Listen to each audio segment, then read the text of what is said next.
520.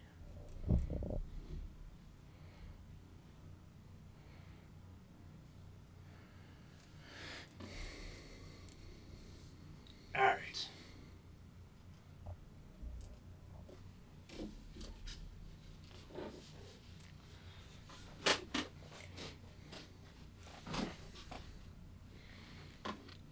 I think it's actually up now. Again.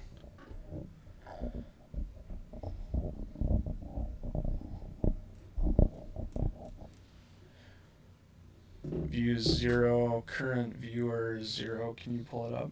It's working on it. Okay.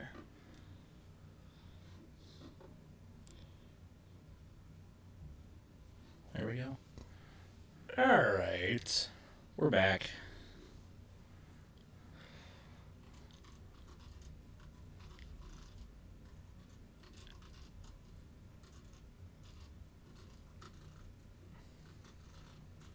Spacebar one word? I think so.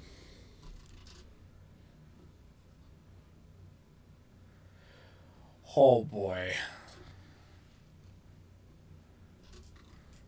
Dylan hit the spacebar and ended the stream.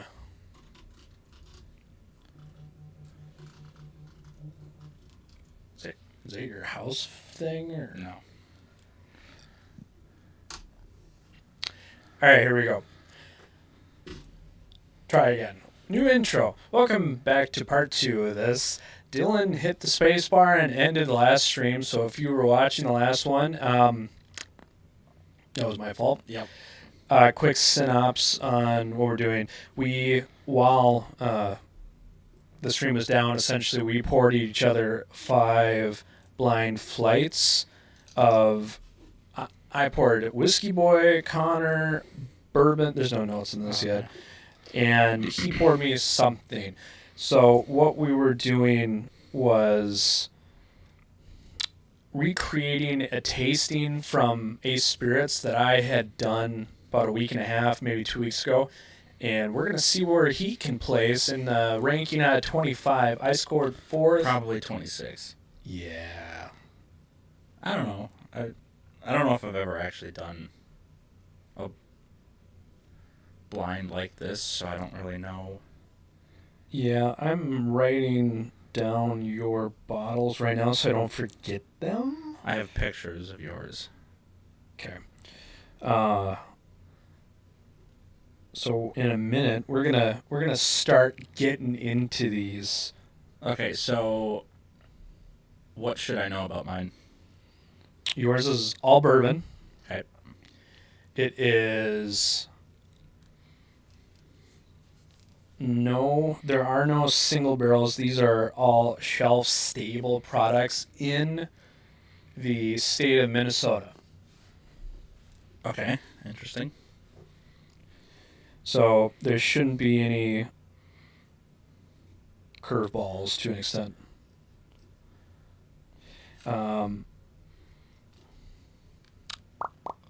So if you want, we can start nosing. Go through the rules one more time while I write these down. There's 20 points per bottle. So for the first category is proof.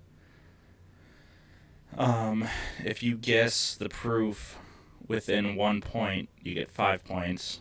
If you're 3 points off, you get 3 points. If you're 5 points off, you get 1 point. And then age is over under 7 years old.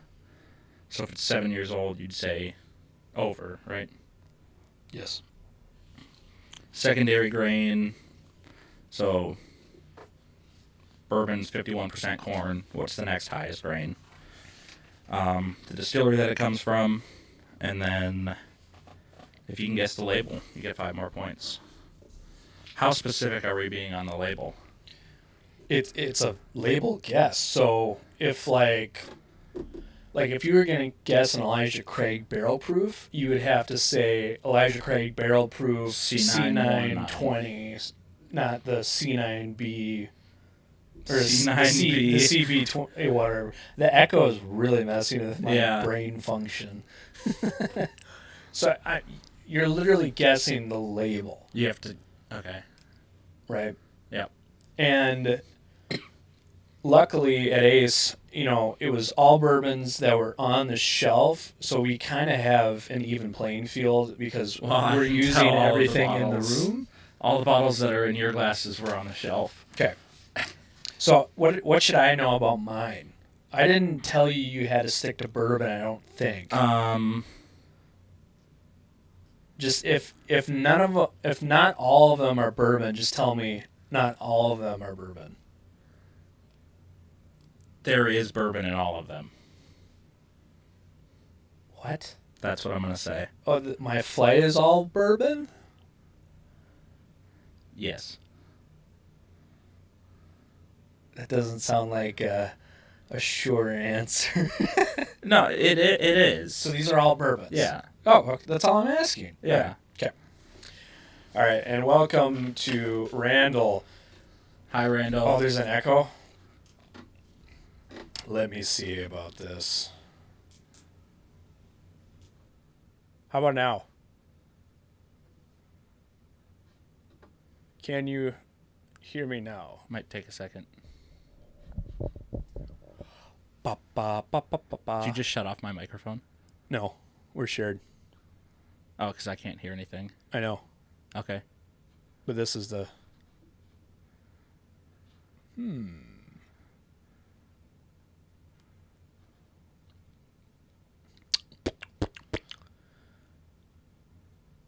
Much better. Much better. All right. We'll run this way. So no need for these, I guess. That's fine. Thank you, Randall. All right. So we've established that all these are bourbons. Yes. Let's begin. Start on your left. Yep. Start on the left. That's a good point. I had my sound setting. I'm using a different software. I'm using OBS, which is a free software. It is infinitely better, but it's essentially making the switch from an Apple product to Android. Linux. Everything has 10 settings, which is great. Hopefully the stream looks good. From my end, it looks pretty good. But it's very very a manual process. Tater Dom, welcome. All right.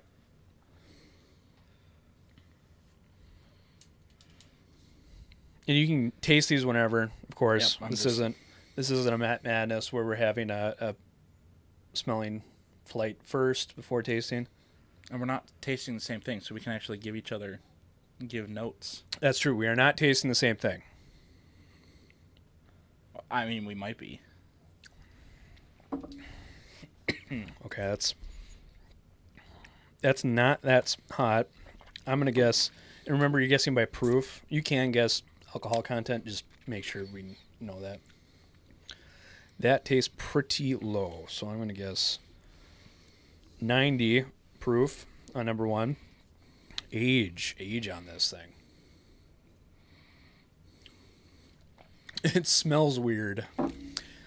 That does? No, the Randall says that it sounds and looks good, but it smells weird. So I'm going to blame you because the recordings I've done smelled fine. It's the cat. Oh, yeah, we get shop cat. Distillery cat? The cat's here, and it's not our cat. I shouldn't say it's my cat, not yours. No, I definitely do not want That that makes cat. it sound weird. The cat's name is Butters. 3? 3.0? 4.0? 4, number 4, number 5. Man, I'm going to say it's over 7. I don't know why this tastes so low. Proof? Yeah. Like, this is the first thing I drank today. It's a good starting one. I'm happy you didn't, blow my palate out. I don't know. It's really good, whatever the first one is. Okay. I really like that. Sure. This is really fun. This kind of tastes like... I'm going to... I have a guess for the first one already, but I feel No guessing. I'm not gonna. Well, I guess I'll see what I you put can. down. I mean, you're not doing it, right? But I know what it is. Sure, that's true. I might change this, but for the first run through, I'm going to say it is a Michter's product. The label guess, I don't know, because in my head it does drink over 7 years old. I put rye for the secondary grain, but it either drinks like one of my regular bourbons, or it could be the 10, and I just am completely unfamiliar with it. Yeah, I would. Randall, the OBS is great. I was anticipating Connor and I to try to do some other reviews before this. We had like an hour and a half, and I completely spent all the time setting this up, which I'm glad I did. But and then I still ended up hitting the space bar and stopping the whole stream. So don't move your. Just don't touch the. Don't touch anything. Yeah.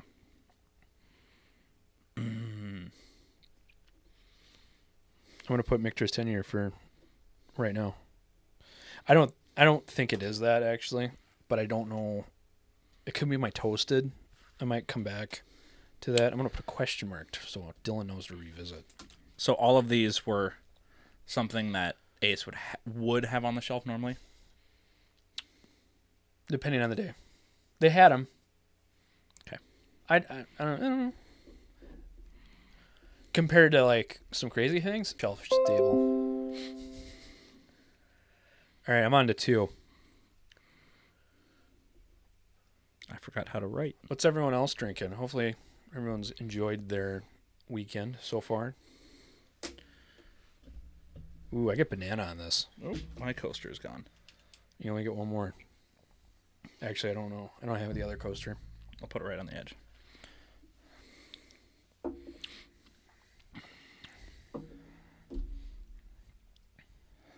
That one tastes more Brown-Forman to it. Tastes a little bit hotter. I'm going to guess 100. Age, I'm going to say under 7. Are these in the same order as you had them at? 90% sure I put them in the same order. This does not taste like a different secondary grain other than rye, maybe. It does. It tastes Brown-Forman-y. It doesn't say super banana phosphor like some of the Jack stuff, unless it's an old Jack. Don't look at me. I'm not telling you. I'm looking over there at my Jack section. I'm not trying to get any information from you.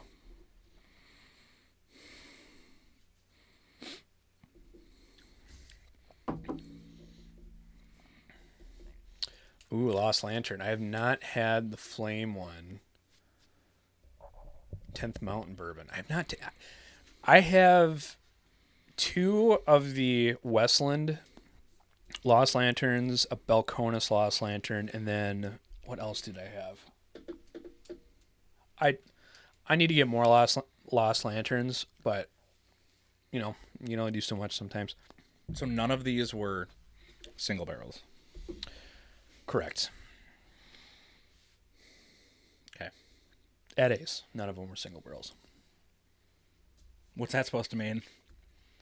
Nothing. That's the information he told us. Oh, okay.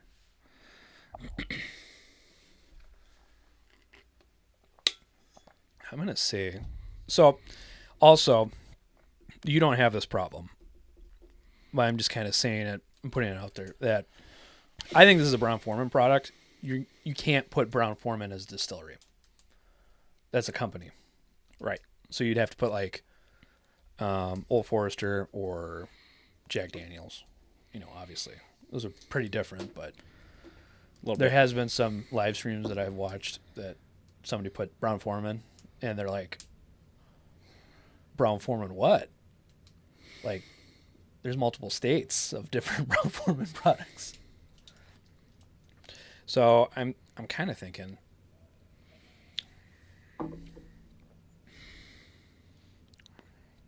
It's They're been a so different. bit since I've had Jack 10. It kind of does drink like a Jack 10. A little bit. I wouldn't know. You have my bottle. Yeah, you guys traded fair and square. No, I didn't. Fair and square. Fair. That was not me. Fair. So square. Oh, you're still... Yeah. Displaced from your house. Who yeah. is- Randall happened? had a... So, go check out Randall's live stream that he did, him and I, Oh, for yeah. more information. But they had a mold problem. So, Mold? yeah. Ooh, that sucks. Yep. Randall, hopefully you get your package I sent to you on Wednesday? Monday. No, well... Oh, yeah, but it it'll get should to you on Monday. get there. And it's got that sample of Rare Breed. The travel exclusive. I'm going to say Jack 10-year. And then that would mean that this is... What's the proof on that? 97? I think it's 97. All right. I'm on 3. You're already on 3. So. Yeah, I'm working on 3.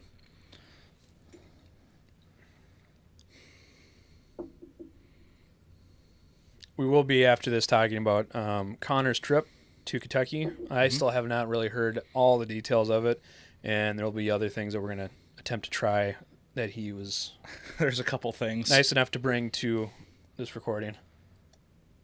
Oh, man. Oh, 3 is so good. I've had 3 before. Is it okay if I go back and look and see what 3 was? Because I can't remember. Yeah, as long as Man, 3 definitely stands out from the other 2. The other 2 are good. I kind of think I'm gonna have to change. I think my Michter's tenure. No, I'm gonna leave it. They say go with your gut. That was my first gut. That's what I'm instinct. doing. Yep. No, it's smart. So, if the secondary grain was a malted rye, I would give you points on rye if you guessed rye. I don't think you need to be as specific as okay. malted rye, because that's not a different grain. Like that's it's just a different process of that grain. Yeah, I'm trying to think because like on the first one we did, Elijah Craig, their secondary grain, the highest secondary grain is their malted barley, but you didn't have to say malted barley. okay, it's just barley. It's barley. What was that? Which one? On the what? Which one? Hey, look, the cat's back. I'm not giving you any more info. Well, I mean, you told me something. You should know that. I said the first one. Oh, so last year's? I can't confirm nor deny.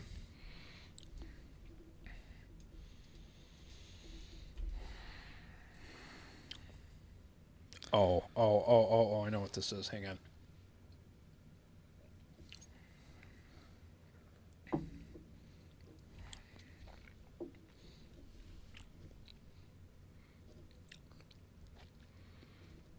Oh, what is that? Buffeting.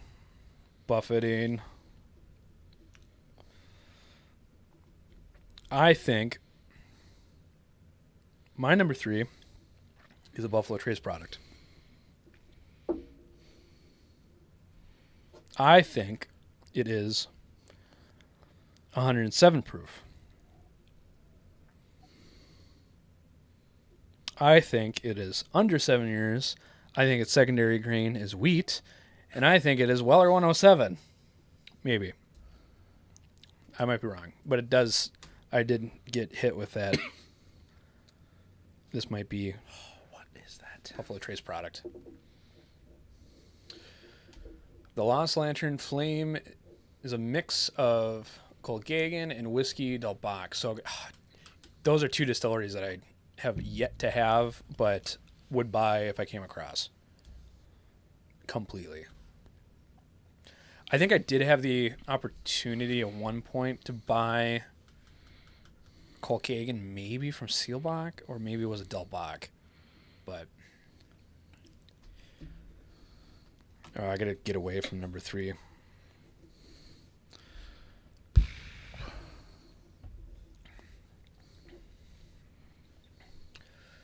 Let's see. What else do we do? Did you watch the review that we did, or I posted from The Green River? well, that, but I'm Oh, I'm talking about the Two Souls spirits. no, you posted that yesterday, right? Yeah, I did. I was here all day yesterday. Oh yeah, we were installing the landline. The hard line, not landline. Well, the hard line.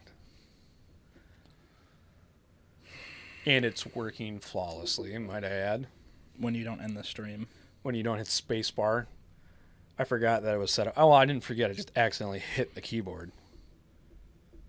So this tastes beamish on the nose. I really am confused on 4 or 3. That's peanutty. Peanut shell. I don't know if I've ever eaten a peanut shell. Have you been to Roadhouse, Texas Roadhouse? Mm-hmm. Back when they would actually do the peanut shell throw it on the ground? Yeah. I've all right, yeah. Now they just give you the little bags. Yeah, and they don't even bring it out, really. Like, they try to hide the fact they have peanuts. Try to hide the fact. Man, I don't know if... I don't really have anything, a lot of other secondary grain mash bills other than... I guess it could be barley. This tastes like... Number 4 to me does taste like a bean product. But there are some Craigs that do taste very beamish to me. Do you have a 101 here? 101 what? Turkey? Yes. Oh, I'm totally just... That's under 7. The proof on 4 for me is not anything super hot. I see you didn't open my bonded Jim Beam. I'm not going to open your stuff. I know. What if you just opened my Ardbeg just for spite? Oh, is that not open? No, it's I tried. Zach had one, It's ours and I'm like, now. I don't need to open this. It's not. Some people love it, and it's good Ardbeg. It's just not. It's not committee level to me. Mm-mm. Man, what did you pour me? This could be like an older, opened, nice, aerated Knob Creek. But it doesn't have the... No, it doesn't taste like that. Man, these are all low proof. At least they drink really low. I'm going to guess it's the... No, I'm gonna go with my gut. My gut was like it was 90 proof. So I'm saying 90 proof on 4, under 7. Secondary grain is rye, and distiller Jim Beam. I'm gonna say it is the Jim Beam White Label Single Barrel.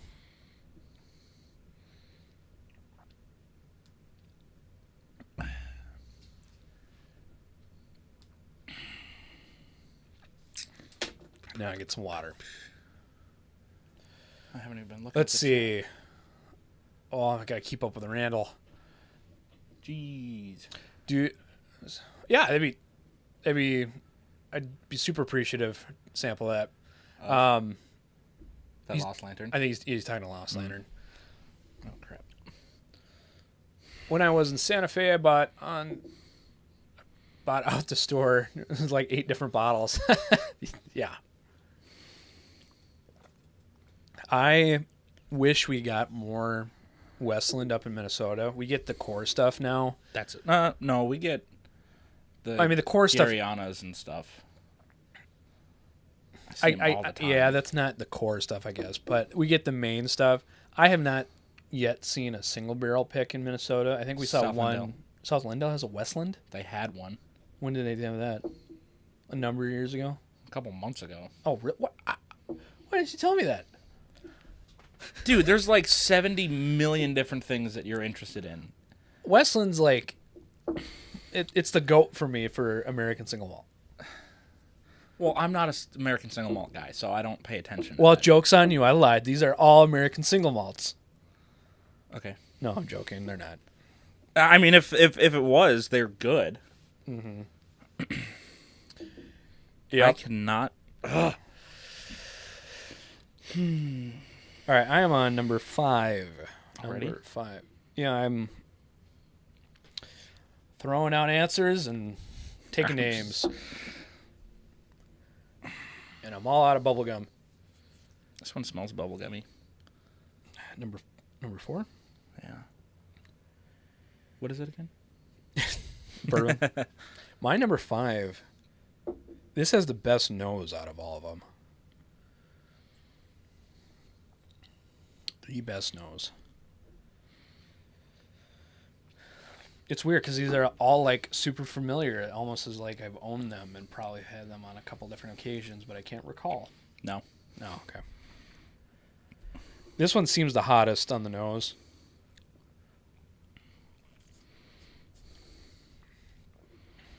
It is.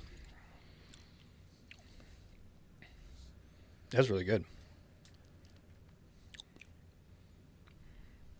That's super good. They can probably hear us clicking our pens.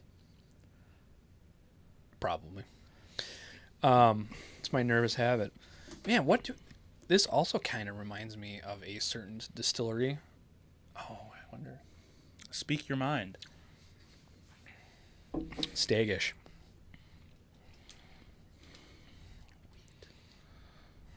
I don't know what the proof is though on it. I'm gonna guess 123.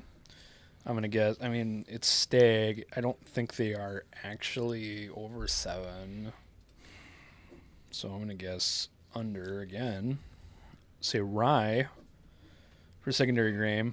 I'm gonna also guess B trace.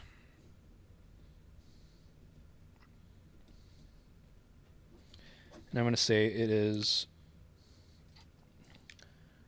my half empty gone of Stag Jr. Oh, it actually is a junior. Yeah. I don't remember. That's either the one Zach and I split, or that's the one I bought at Colburn's for $50 and the one and only time I've actually found one. Because I killed off the other bottle. Tragedy. All right, let's go to 5. Did you pour me a Baker's, I wonder? Why would I say anything? I don't know. I'm just saying. I'm just putting it out there. I wonder if it was Baker's. I'm not going to... This is the most whiskey I've had not in a mixed drink since Kentucky. Look at the color alone compared to the rest of these on 5. That is that is dark. That's either cast strength whiskey or if it's like a billion years 20 old. years old. This is the most just neat whiskey I've had since the trip. But how does it taste? It's good, but it's just like I smell it and I just like have a flashback to like one of the Rick houses or. Oh yeah, I forgot I can lean back and move this mic arm as far as I want. So we are just waiting for Whiskey Boy, which you can take your time. Feel free. I'm looking forward to sampling some Bardstown Discovery 12 that Whiskey Boy was fortunate enough to snag me a bottle. It was everywhere. So the Discovery 12s are apparently, there's going to be a lot less produced than compared to the 11s. So they're apparently going to be a little bit harder to find. I've heard everyone say that they're better than 11. Some of the people that were collecting those way back in the early days say that 12 is basically as good as 3, which apparently it might be one of the better ones. Oh, I'm just sending. You're not saying your you never said your answer. All right, so let's go through what we think it is. Our answer sheet. Okay. So let's go to number. Let's do number 1. We'll both do 1. So you go ahead. Okay. I said for pour 1, it was 90 proof. I said over 7. Secondary grain, I said rye. Distillery, I said Michter's, and my label guess, I think I'm going to leave it, and I went with Michter's 10-year. Oh, do you want me to tell you now? No, so you go through 1. For 1, I said 96 proof, under 7 years, rye, secondary grain. Jim Beam Knob Creek 9 year. Okay. I am not good. So can you hand me that bag, the Agent Or bag? That's got all of them except for. Oh, Jeez. What was that? I don't know. Okay.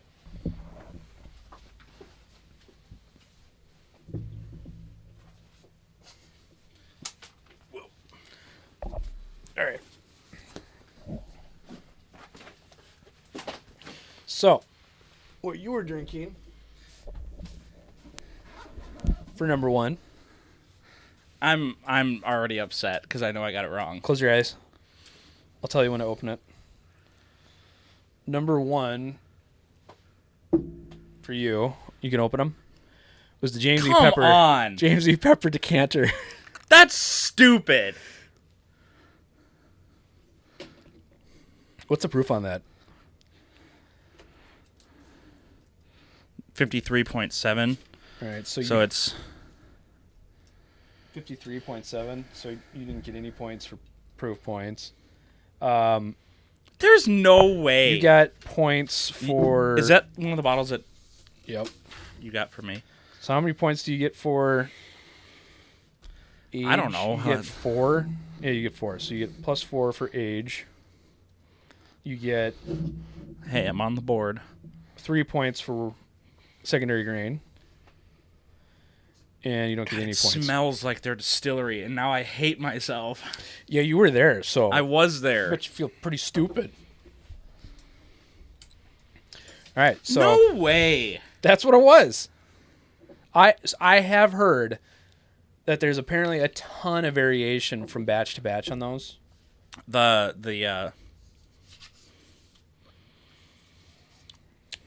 what was it? Oh god, that's so good though. That's Okay. one of like the first batches. Let me try a little bit of yours. I haven't actually had yours since I did that botched review. All right, so let's go through yours. You That's want- pretty good. Yeah, that is really good. You can tell it's a little bit youthy compared to the Stag Junior, at least.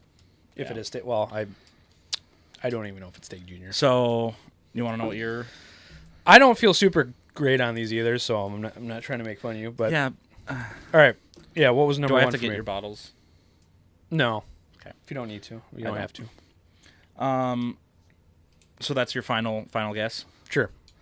It was. What was the proof point? I want to know every 91. 91. 91. Oh boy. So you got 5 points, right? Yep. Because it was within one. Age. What do you think? I would say over. +5 or Plus wait, 4. +4. Okay. Yeah. Secondary grain. Rye. So +3. Yep. You ready? Distillery. Tell me distillery. Wild Turkey. Dang it. Can you guess what bottle? Let me smell it.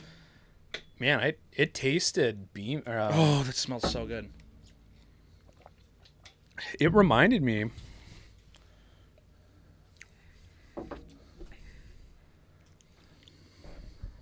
It reminded me of some Michter stuff. So it's probably. Was it father and son? Nope. All right, what is it? Unforgotten. Oh, the Boo Rye? Forgiven. It's the Wild Turkey Forgiven. So it's the Boo Rye thing. Yeah. That's why when how you do we- asked if it was all bourbon, All right. I realized that after I poured it, I was Okay. like, oh wait. Yeah. How do you put the secondary grain on that? Because I don't even remember. Whatever. I'm gonna say that the majority of that bottle is bourbon. Off of my memory of how it got made. So Randall, it is an Agent Or bag. That's Whiskey Boys, and the James It's awesome. The James E. Pepper. I think no matter what batch you get, it's worth a try at retail. There's just gonna be ones that are gonna be better than some. This one is batch 14. That's the first one we got right when they first came out, Okay. or at least when they hit Minnesota. I think they're on batch like 50 something now. I think I heard that they were like 5-barrel blends, but I don't know if that's accurate at all. Yeah, it could be. But I think they are real small batches comparatively. They are. Comparatively. All right, let's go on to number 2. So I said 97 proof. I said over. Or no, I said under. Excuse me. I said under 7 years. Secondary grain, I said rye. Why did I put under? I'm so dumb. Because I guess it was... I guess it was Jack 10. I just realized that. I'm going to leave it. It's fine. Secondary grain, I said rye. And distillery, I said Jack. And label guess, I said Jack Daniels 10 year. So let's go through yours first. Proof 100. I said over 7 years. Secondary grain rye. I did the Heaven Hill, and then I guess the Heaven Hill Bottled and Bond, but I realized it's still on the shelf. And you said you have all the bottles in there, so Except for one. I couldn't fit the 5th one. okay. Do you want All me right. to close my eyes? Yep, close your eyes.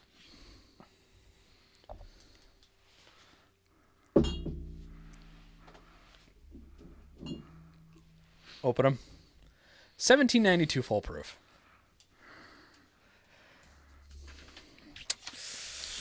Yeah. Hey, I mean, oh, that's the full proof. Never mind. Nope, I got excited for nothing. Yeah, so you said 100, so no. It's 125. Yeah, you said over. No, Really, it's not over? it's not. Rye, you got 3 points. Nope. Man. Okay. Randall said on October 16th, I'll be doing the Freedom Malt Blind Challenge against Nora from Lost Lantern. Really, that's gonna be Ooh. sweet. I will. When's the 16th? Let's see. Is that next week? Oh, it's a Wednesday. It's a Is that Wednesday. I could probably watch some of that. What time does it start, Randall? Okay. So what was my number 2?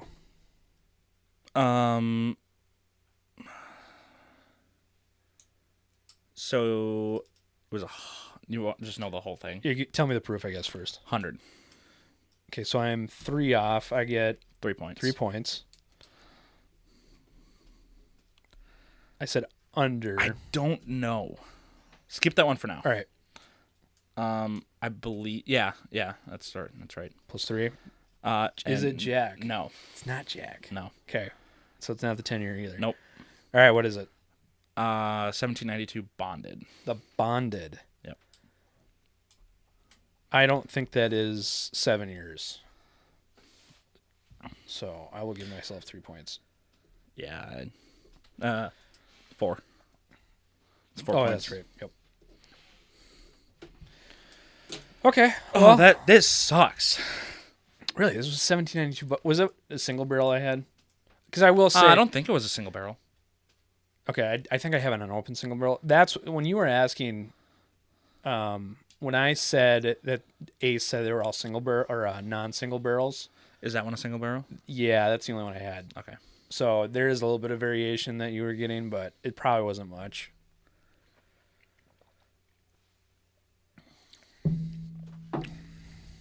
Man, that had banana on it. So It tastes really good, though. It is really good. I had a little hint when I grabbed that one. 7 Central Time. Sweet. Everyone should go check that out on the 16th at 7. Tater Dom's going to be there. Nice. Whiskey Shaman says, I love 1792 full proof. We've got like 4 foolproof picks. So at the house right there's now. a store in... Where is that? Which one? It's kind of like Wyzetta. Liquor Barn? Let's not disclose where that one is. Well, it's got they got like 4 cases of Yeah. 1792 single barrel. I think that's where I... Oh, no, this is a total pick, I guess. That's why it wasn't very good.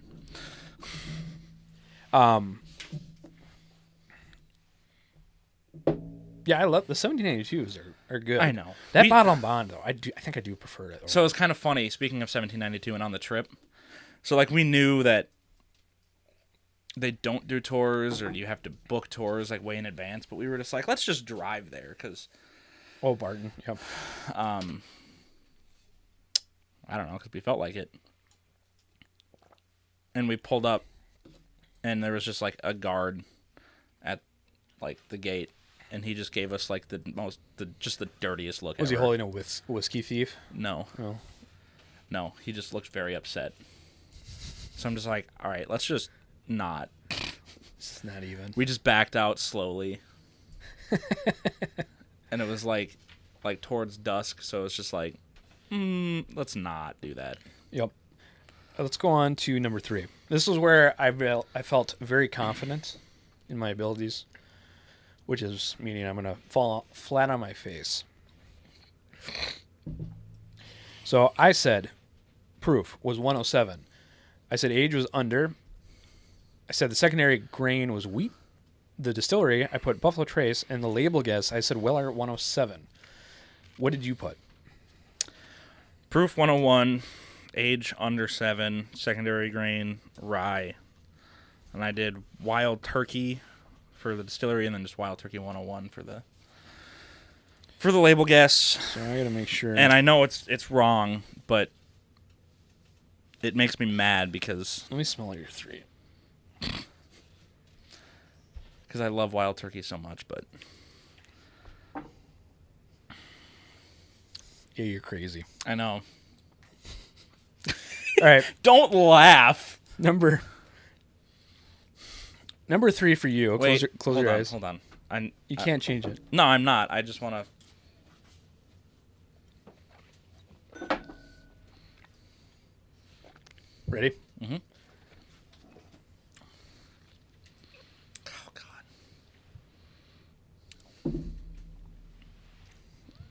Your number 3 was, you can open them, Smoke Wagon, uncut, unfiltered.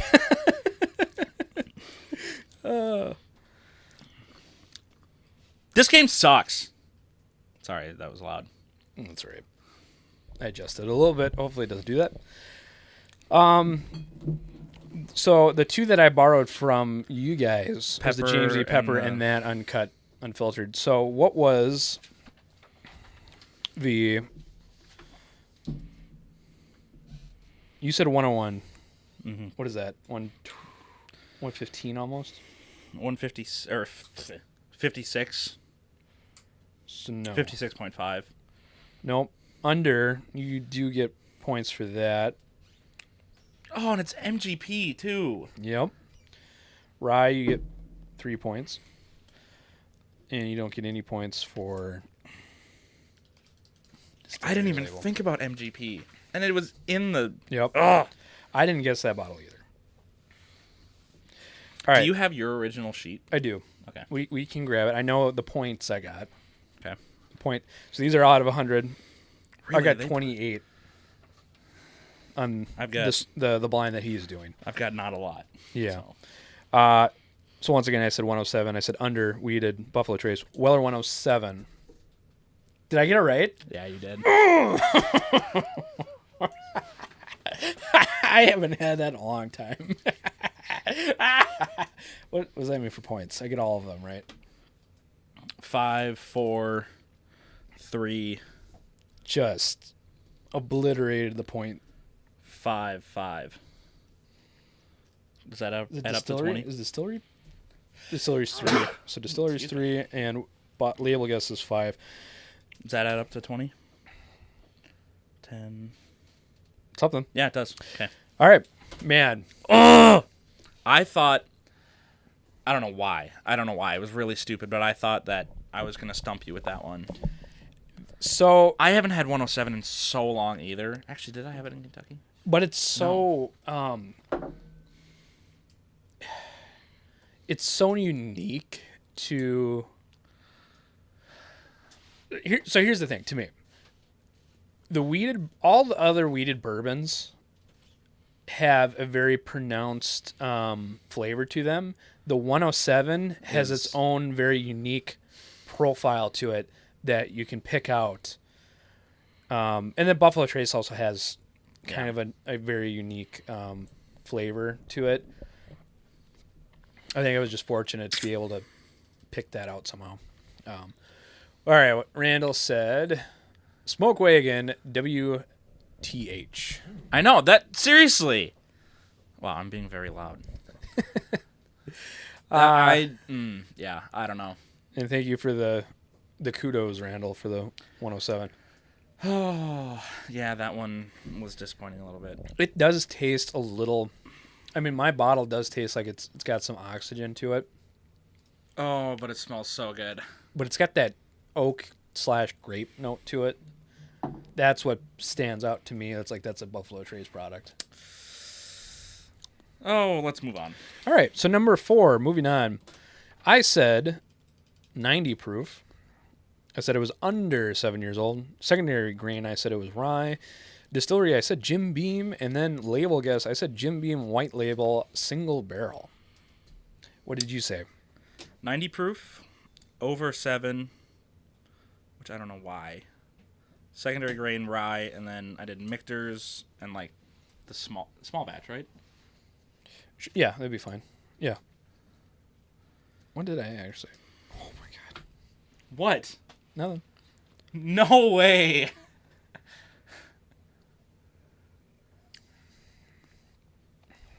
If I even got anything right. What did you put for number 4? What do you mean? What was your answer for number 4? Michter's small batch. Oh, I'm sorry, number 3. Four Roses small batch. I thought you said turkey. Oh, yeah. I crossed off. Are you serious? Oh, I'm sorry. That was your number 4. We'll just put that right there. I'm just going to... Watch the keyboard. Yeah, that hurts, doesn't it? That doesn't feel good. I hate you. That's why. So when you said Wild Turkey 101 on number 3, I got really concerned I somehow screwed That up. does not taste the same. So we had the new ones, the new label. It did not taste like that. Is that yours? Yeah. Oh, yeah, I dropped mine. So I have the old label still. And I'm not saying that I'm not one of those guys that believe in the conspiracy necessarily. When a whiskey company changes labels, the juice miraculously changes too, for whatever, like for no good reason. They're like, oh, it's convenient. We might as well put completely different juice in it. But whatever, I don't know if mine opened up, and then I don't know what happened. But the rare breed that I had too, I did not think it was a turkey product. It was very corn forward. Very corn forward. All right. Points. All of the points. Let's see. I'm so disappointed. No. Yes. It's not over 7 years old. How old is it? No. I don't know. Just shut up. So we still have to review mine. So this is where you get a little bit of redemption or satisfaction, I should say, hopefully. How wrong was I? All right, so proof. 108. Oh my gosh. Okay. I wrote 108 and crossed it off. I know. It I saw that and I was just like... I was going to get another bottle, I guess. All right. Age. I don't think it's 7 or above. I don't think it's over. All right, so 4 points for me. Rye. Yeah. Is it Jim Beam? Uh-huh. Okay. +3. Is it... No, I got that one wrong. So Nope, it is not the white label. It is the Jim Beam Black Label single barrel. So, yeah. This game sucks. I'm... Hey, we're playing 2 different games, let's be honest. I know. Like, this is not... We're not comparing each other. I'm doing my own thing, and you're playing the Ace game that I did a couple weeks ago. You know what? They've So got quite don't the variation of lineup, though, so... Oh, yeah. They did. I think they did a good job. This last one, I do not have the bottle. The bottle is on the shelf, so... That's fine. We'll just, we'll talk about it. All right, you go ahead on yours. Water, under 7, 0 proof, unaged, heavy lead in the pipes. Pour number 5, I said 123. What did I think? Oh, I see. That was a guess. I don't remember what my steak is. I said under 7 years old. I do not believe they are. I guess maybe, but secondary grain, I said rye. And then the distillery, I said Buffalo Trace. Label guess, I said Stag Junior. What did you put? I put 90 proof, which I can already tell going back is wrong. Over 7, rye. And I thought it was just regular Buffalo Trace. All right. So, do you want to know what you drank? What's the proof? 100. So Okay. you don't get any points. Is it over 7 years old? No. It is age stated. It is 6 years old. 6? Yep. It is weeded. 6 years, that's weeded. And the distillery does start with a B, but it is not Buffalo Trace. Bardstown. Bardstown, really? Bardstown Origin Series Black Label. I'm not mad about that one because I never had it, so... So you got out of a possible 100, 3, 6, 9, 12. I got 20. You got 20 points. What did you get, 24? 28. Screw you. I mean, you would have been I like wouldn't have been last. you would have been in the upper portion. There were people that got, like, in the teens. Dude, the first year we did this, Was there someone that got 0? I don't know. I don't think so. They didn't say the points. They just said placements. The first year we did that at Ace Spirits, somebody guessed Old Forester birthday bourbon. And right. I don't know how, but yeah. We didn't have any. There were some people that didn't collect their answer sheet. Yeah, Just because they, like, I don't know why. But. All right, what was my number 5? I said 123. I said under. I said rye. I said Buffalo Trace. I said Stag Junior. So... What was the proof on it? 127. So you don't get any. I don't get. Oh, I'm just off by 5. 127. I don't think that's Buffalo Trace. Or It's over. okay. I'll just tell you what it is. It's Elijah Craig Barrel Proof. Really? B520. B520. So secondary grain is barley on that. So I don't get any points. I mean, That drink, that had the grape note on it still. All right, so for kicks and giggles, my point was 10, 13, 8, 16, 3, 6, 9, 12, 3, 6, 5, 29, 32, 31, 37, 43.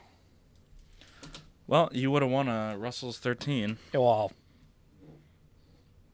it's not a lineup that I expect to see at Ace with a 107, but I could see it. that was fun.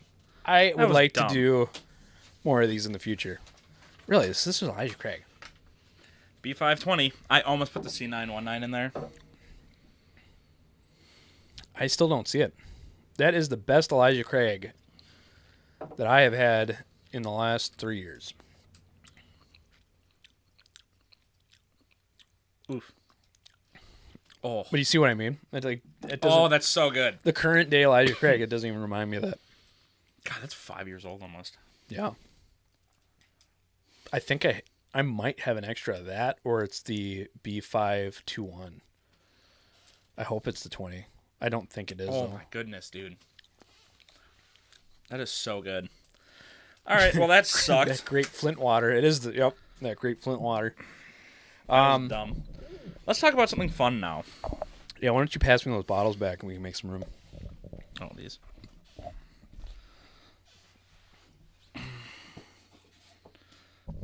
Well, that was fun. Yeah, that was great. Yep.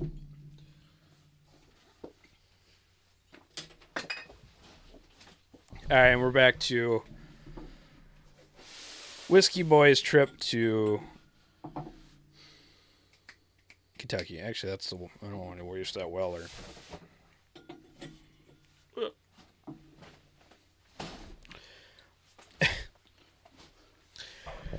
So when did you guys go to Kentucky? Last week. Yeah, we were there last week. All right. Where do I even start? So we went the 18th through the 26th. Okay. What was the first distillery you hit up?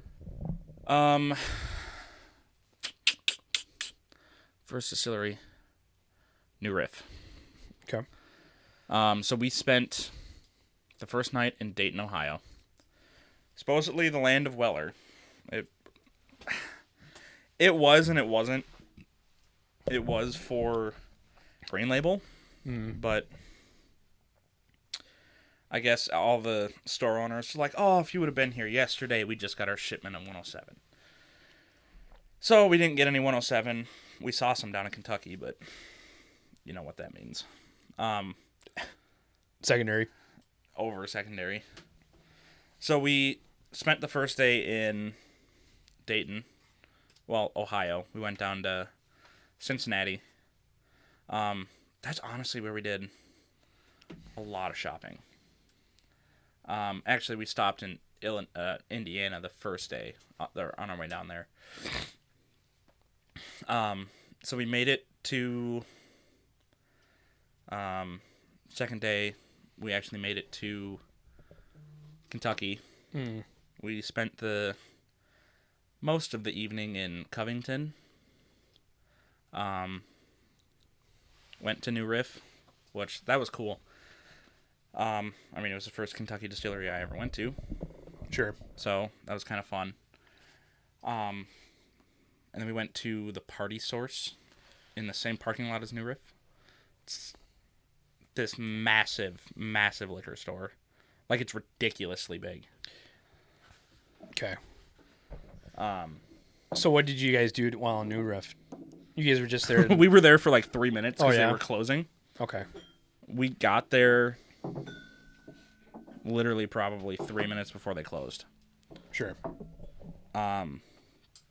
So we literally went in there, and my whole goal for the trip was to not buy anything that we could find in Minnesota. I mean, there's so much down there that you can't get in Minnesota. Well, right. We still came back with a lot of bottles. Did they have the 8-year? They did. They had the 8-year bourbon and the 8-year rye. Did you sample it? No. Oh, because they were were closing. Yeah. Sure. And he said they're going to be here next week. Did you come back? What?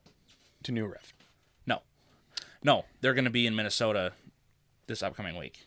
They're supposed to. I think I did. So when you guys were down in Kentucky, I went to a raffle. Went to a raffle in Shakopee, Hy-Vee, and I think they did actually have an 8-year. But I think there was only like 3 bottles they had. He said they're going to be distributed and with no problem. So is that becoming their new shelf-stable product for like a small batch? I don't know. Because I know their main product up until recently has been their single barrels of bourbon and rye. Like that's been their thing. Like the they have regular, like non-picks. Right, but they're still single barrels, aren't they? No. Oh no. No. Oh. They also have single barrels. That's at the least only as far one I as see, I know. really. Okay, sure. I see single barrels more than I see regular. Well, stuff. I mean, it definitely feels like that. Yeah. I mean, not as far as I know. Yeah, So you went to New Riff. What was after New Riff? we went to a bar. Actually, I need to go way back. The first night in Cincinnati, we went to a bar, the Century Bar. I think I told you about this. Yeah, I think you called while you're there. If not texted. It's like an old, what do you call it? Speakeasy? Speakeasy, yeah. The bartenders were all dressed up with the little twirly mustaches and one day maybe. It was like super cool, and man, the stuff that they had to have over probably 600-700 bottles, Sure. ranging from like 25-year-old Ardbeg to all the Pappies. They had Double Eagle Very Rare. Sure. I think that was like $500 an ounce or half ounce. Probably It was quarter of an ounce Yeah, to look at. it was insane. But so I, not wanting to spend a lot of money at the first stop, I spent $50 on a shot and got the Russell's Single Rickhouse. Was that last year's? 2 years ago? I think it was the first batch. Right, but was that... When was that? Was that 22 I think it was. or 23? I think it was 22. Yeah, because they're just releasing batch 3 now. Okay. It was really good, Sure. but a little expensive. So that was in Dayton. And then we went to, after New Riff, we went to Revival, which is a vintage bourbon bar. Ever heard of them? There was actually some stuff that we were looking at for you there that you wanted. Such as? An original Kentucky Tavern bottle. So I don't think we've talked about this. So I wonder if I'll get into it a little bit. So I found we were helping clean some of my grandma's stuff, and Nick, who's been on the podcast, ends up saying, "Dylan, come here." And I come over, and he's holding this letter from, I forget what his name was, but it was the president at the time of the Glenmore Distillery. And the Glenmore Distillery made products such as Thompson Whiskey and Kentucky Tavern. And I think at the time they still owned Yellowstone label. Until some point, I think in the 90s they sold it off. I need to do some more research on that. But I should know because I went to Yellowstone. So it turns out that I think my dad had a school project where they were contacting businesses that essentially shared the same last name as students for this project. And I don't know what the letter he had written to them said, but the response back was just kind of cool. And I don't have it on me, but it was something like, something about legacy, the legacy of the last name, blah, blah, blah, marketing stuff. But he had sent the letter that was signed, and she has the original copy still, and I need to get it from her because I'm going to frame it. The original copy signed by the president of the Glenmore Distillery at the time, and the shield? The family shield. What did we figure out that it was? I don't know. Coat of arms. The coat of arms. Yep. So it was a coat of arms for the Thompson last name, essentially, or something. And then what was the last one again? it was Bardstown Bardstown. origin weeded. And then the coat of arms, and there was a third piece of paper, something about it. It was explaining the coat of arms, apparently. Right. Which was just kind of cool. And then apparently at some point, this is in the mid-70s, he had also sent a bottle of Thompson blended whiskey, which is just kind of cool. I didn't know that. Yeah. So they drank, would have been my grandpa, drank it all. Or no, my dad, they gave it away to someone. They sent a bottle to... How old was your dad? What grade was he in? It was the mid-70s. He would have been like middle or elementary school. They sent a bottle to some kid. Well, it was written as my. So the letter was written to the distillery under my grandpa's name. Oh, right. So. Also, it was the 70s, and they're like, I don't care. Yeah. Like, we don't need proof of identification. Mail that thing to them. I mean, they were mailing babies in the U.S. Postal Service like 30 years before that. So, what's a whiskey bottle, right? So that's a little. So the Kentucky Tavern thing, I've been kind of looking now because I want to get a Kentucky Tavern. Kind of. Turns out they're expensive, but Yeah. and then we enter. $550. We re-enter Connor's story. Yeah. So we went there, and every day, they have a. I can't remember what it's called. They just do a $5 pour. Right. Of something vintage. So we, went up to the bar, and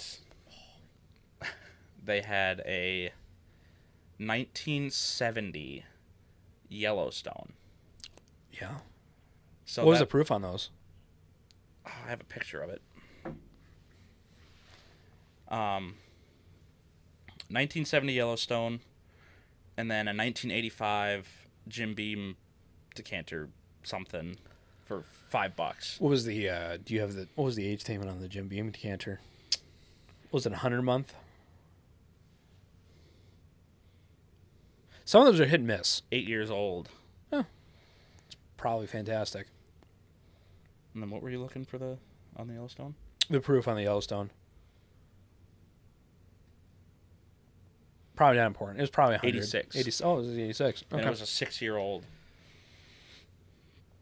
Yeah, it was a half gallon too. Oh, really? Yeah. Was it on the swinger? The cradle? Some of them have cradles. Oh, no. No. Yeah.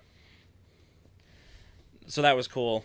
So they've got like a whole market on the top floor that you can go and buy and look at all their old stuff.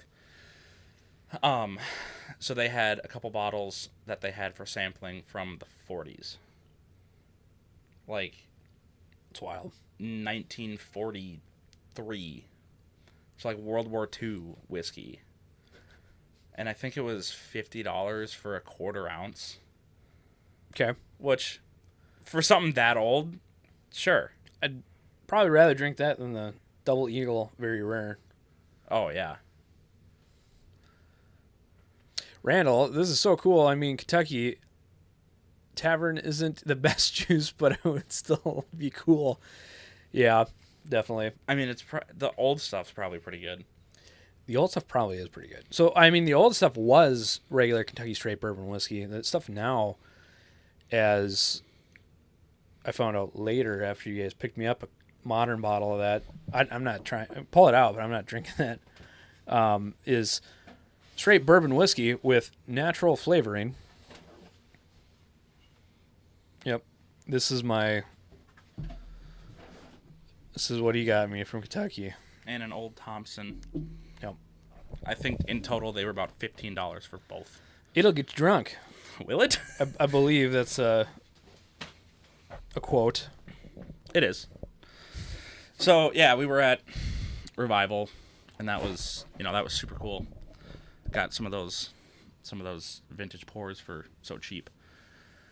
I should have put this in your blind. No. You gonna open those? How desperate do I have to be? I don't know. I mean, right now, no. No, not right now. At some point, probably. Maybe we'll do a video on like, Bottom shelfers. is the bottom shelf good? Maybe 30, 40 years ago.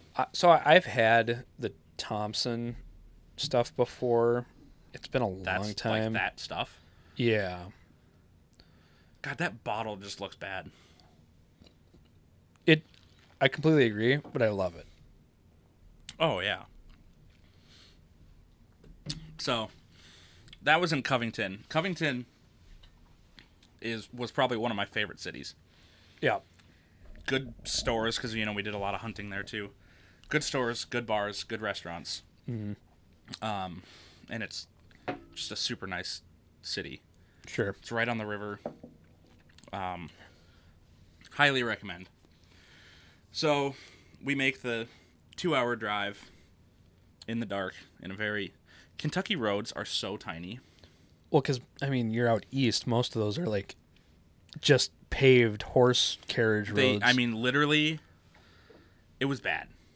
It was really bad. And we were driving a minivan.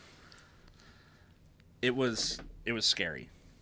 And because it's up and down and windy, and that's besides the fact. We make it to our Airbnb, which is 300 yards from the front gates of Buffalo Trace. Yep. So you guys broke in at night, and Pappy Gate So- 2.0. right. So Netflix will make a second season of that, right?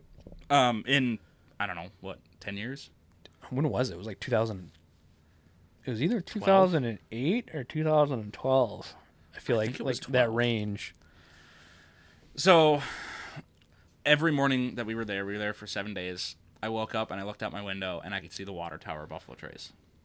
It was pretty sweet. I thought that was filled with bourbon. Bourbon Tower at Buffalo Trace. So New Riff was the first distillery we went to. Second distillery, Buffalo Trace. Yep. We got up at 7:15 or 7:45, somewhere in there. The real tater experience. Oh, shut up. Hey, you know what? If you were there, you'd do the same thing. Oh yeah, We woke up still the tater experience. and Need some ketchup with that. You don't get to try anything from the trip now. I'm sorry. Woke up, went and sat in line. We were about probably 15th in line, Yeah. which it was pretty sweet just hanging out in Buffalo Trace, just hanging out with people. Yep. And, they were cooking already, so the whole place just smelled like mash. All of those cities, all you can smell is mash. Right. And it's awesome. So that day, I believe it was Bland's. And we had our Old Taylor tour that day. So there's 3 tours at Buffalo Trace. Old Taylor tour, Hard Hat tour, and the Trace tour. We did do all of them. But honestly, I think Old Taylor tour was the best. So what was the actual difference between the Taylor Tour, Hard Hat? I mean, the normal one. What do you do Tour. for the normal one? The Trace tour, oh man, I gotta remember now. What part do you tour? Is there? I'm trying to remember. Is it the grounds? Yeah, I want to say it's mostly the grounds. Let me pull up the pictures.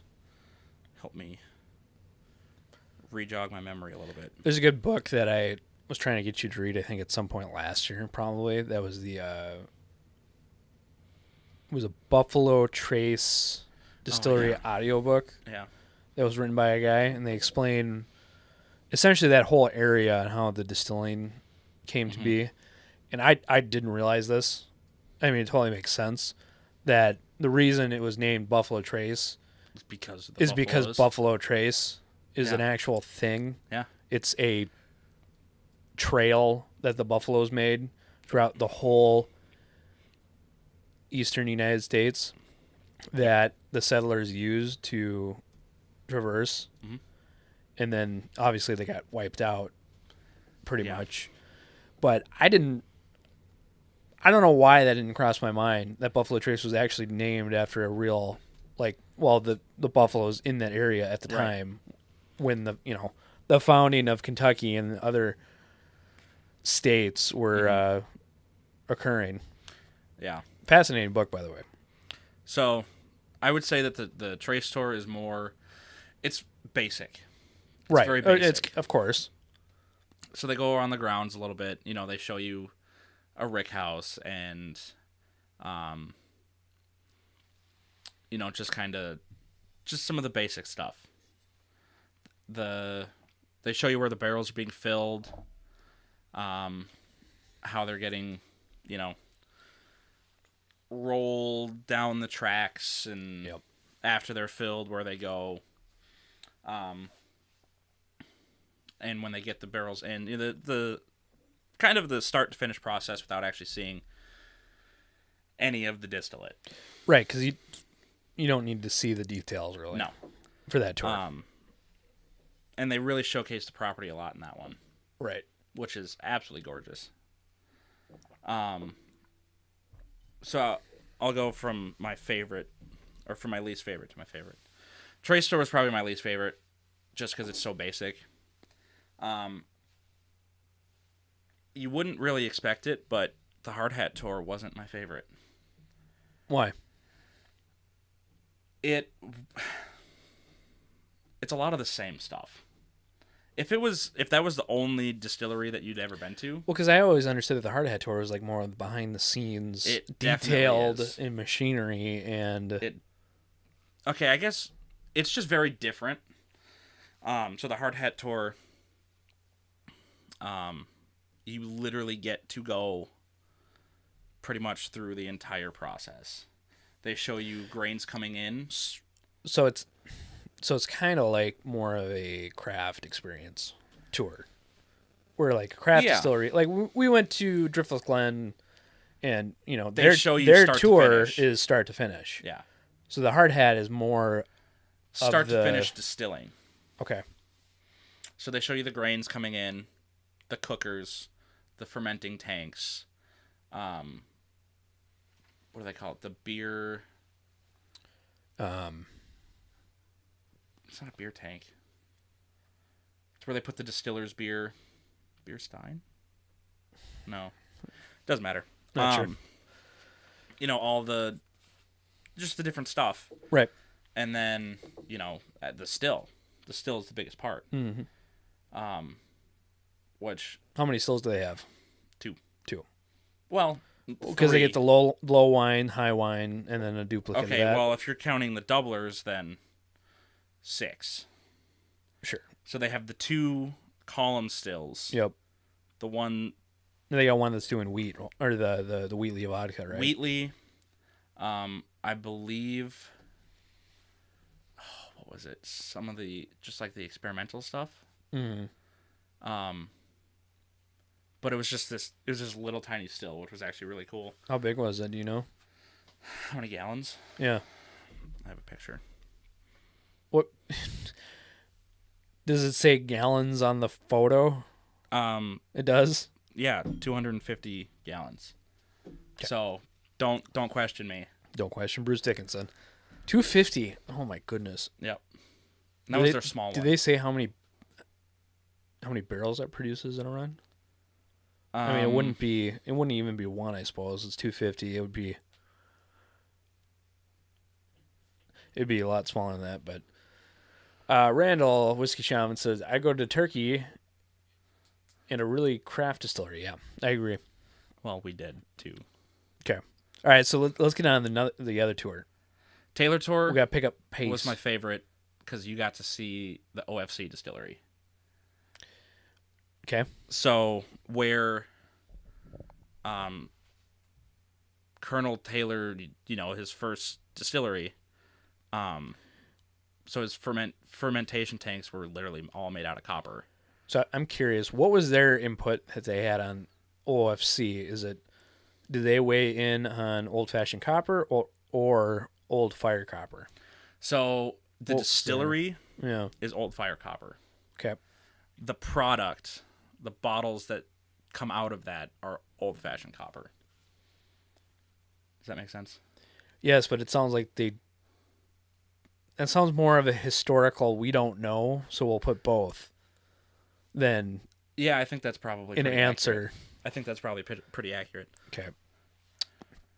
Fantastic. That book, that Buffalo Trace book does talk about it, though.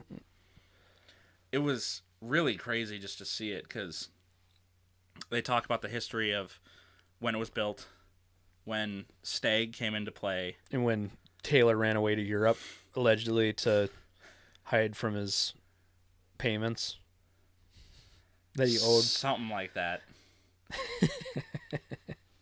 There was so much information, Yeah. but you got to see where the original distillery walls were, Mm-hmm.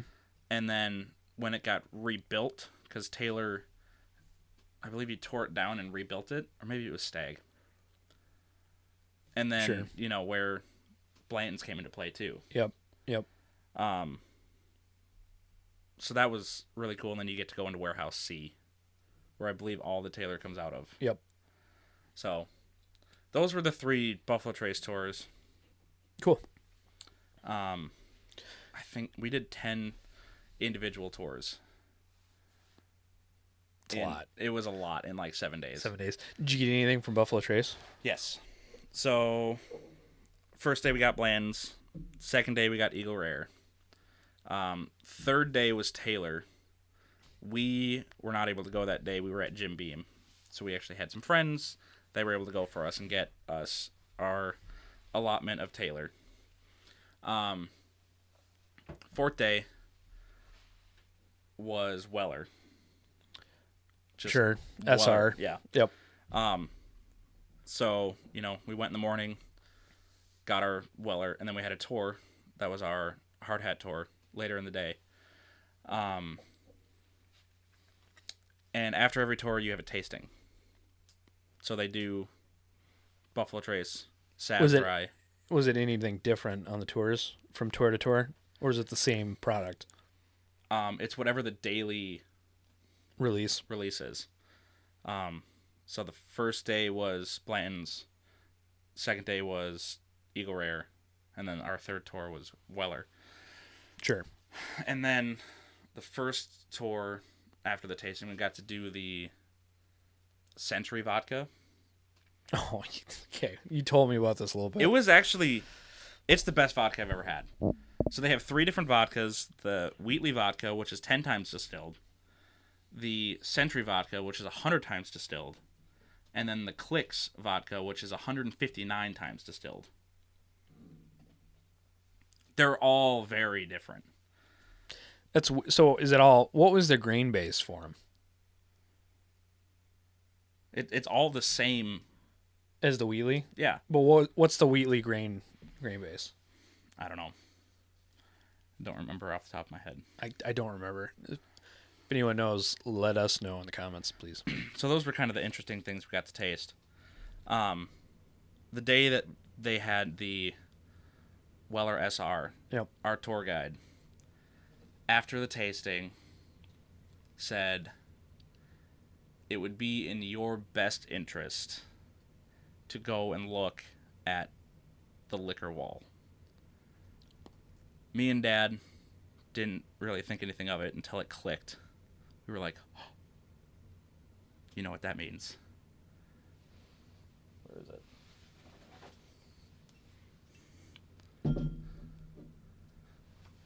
They were just starting to put out some Single Oak Project. And we got 2 bottles of it, and I was jumping up and down like a little girl. We haven't actually opened it yet. What?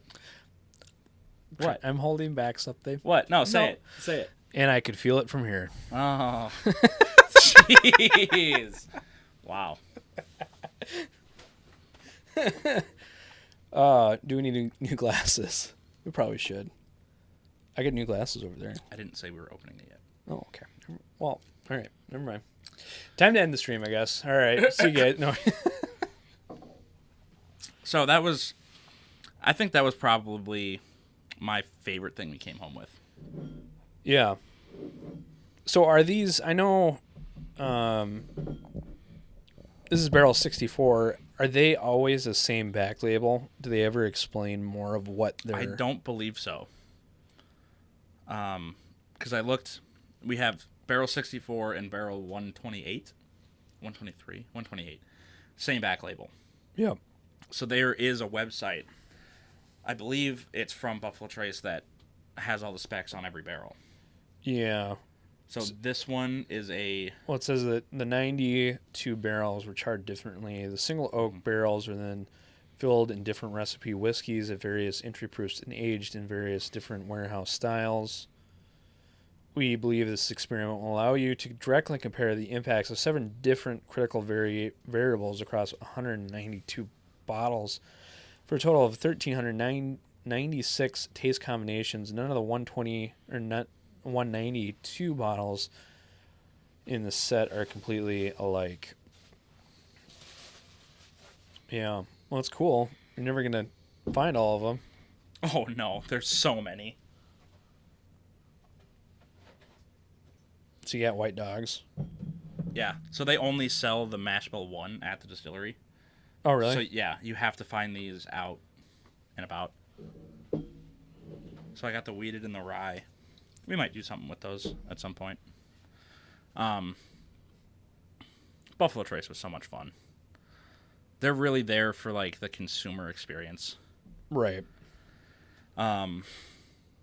Everything was so organized every day, and they do it every day, so they know what to expect. Yep. All right. We should go to a next distillery. Maker's Mark. Maker's Mark was awesome. I think that was my favorite. So what was the top? We're getting almost 2 hours. What was the top distilling moments? Going into the cellar at Maker's Mark, where they have all the cellar aged, was really cool because it's literally just like a hole in the mountain. Sure. Jim Beam was awesome, getting to put our fingerprints in the Knob Creek bottles, which you can see all of that on our Instagram. Yep. There's pictures of all that stuff.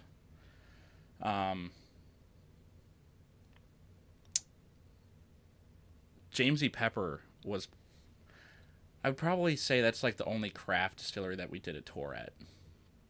Because last year they only did 1,800 barrels, I think. So they, like Randall was saying, go to a craft distillery. They literally show you like the grains coming in to the grains getting shipped off to a farm, and everything in between. Mm-hmm. And we got to taste, they call it White Lightning. Not good. Yeah. So, and then we got to taste some right out of the barrel, which that was cool because you get those big chunks of char. Right. So, that Maker's Mark and James E. Pepper were probably my favorite distillery tours. But oh god, we went to so many distilleries. So, You guys went to Beam. yep, Beam. Should I just list them off? Yeah. Buffalo Trace, Jim Beam, Heaven Hill, Wild Turkey, Woodford, RD1. How was RD1? It was fine. I guess it wasn't really the distillery. Well, because they're getting their stuff from, where are they? Barton? Sourcing it from somewhere. I'm not exactly sure where. But you were saying something about they had a Amarana that was a 10-year single barrel. Ambarana single barrel for $300. It was a lot, Yeah. but I really wanted it. I wish they would have had it to try, but they didn't. Just the barrels or just the bottles. Yeah. $300. What are you supposed to do for $300? I don't know. All right. RD1, Woodford, Castle and Key. Castle and Key is gorgeous. Did you do a tour there? No. Why didn't you do a tour there? Because we had 10 other tours. But it's the Taylor distillery. I know. Why didn't you do a tour there? We wanted to save it for when you come with us. That's why Jimmy Russell, he's like, I'm going to save my visit for when Dylan comes down. You suck. So how was Taylor? Taylor. The Taylor distillery. How was It was cool. It looks like a castle. Yeah. We were there for 15 minutes. Okay. Were you guys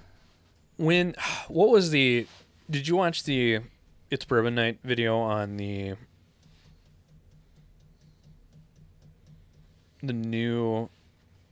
Henderson brand, the new Henderson brand? Henderson. The founder of Angel's Envy. No, I don't think so. So, was it Mike? Oh. So they were releasing 2 different whiskeys now. It's an Okay. all black bottle that is a finished bourbon.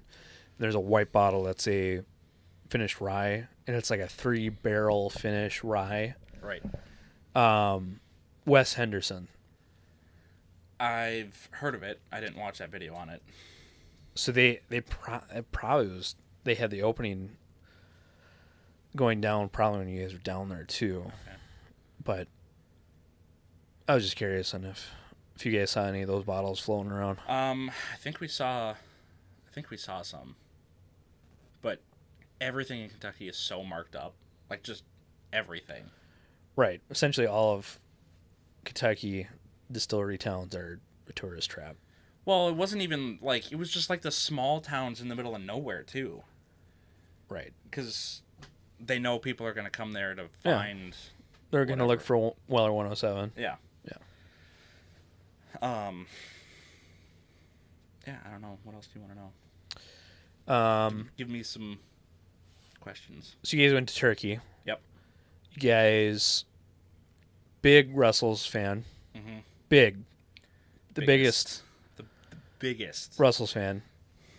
As we could see from your blind lined up, you know, you could pick one out of a blind, like a hound dog. He picks up a scent. Okay, we get the point. Never lets it go. Would never guess that a MGP product is a Wild Turkey 101 product. Oh my god. I hate you. Oh wait, no, that's exactly what happened. No, I'm sorry. So you didn't get to meet him. No, I didn't. He was there the day after, or the day Yep. we were on our way home. Should move your mic down. And how'd that make you feel? Sad. But you tried again next day, and he was there. Nope. Oof. Mm-hmm. Did you get the 70th anniversary bottling at least? Are you just gonna rub it in? No, we didn't. But you got the hats or like... Nope. Nope. Okay. Nope. Touchy subject. I got to try the 70th anniversary. You did. I did. You want my honest opinion on that? Is it better than 101? Nah. Comparable. Slightly better. So, okay, yeah. I mean... Not as good as Rare Breed. That Rare Breed? Dude, I'm telling you, the new ones, we're going to have to do a comparison of the new one. I've got one of the new ones, so... Have you opened it? Yeah, I think so. Does it taste like that to you? I'm not trusting anything anymore. Because, like, that, I don't pick up any corn to it. The new one, I got heavy cornbread. Cornbread? Yeah. And I'm not a fan. I mean, I don't have a problem with it, but you know what else I get cornbread off of that I can buy for $17 or $20?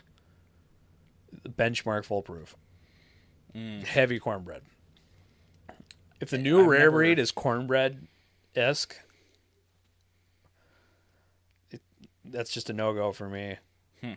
But anyways, so Turkey experience, not that great. The tour was okay. Sure. I mean, I think that was one of our last tours. So we just saw a lot of the same stuff.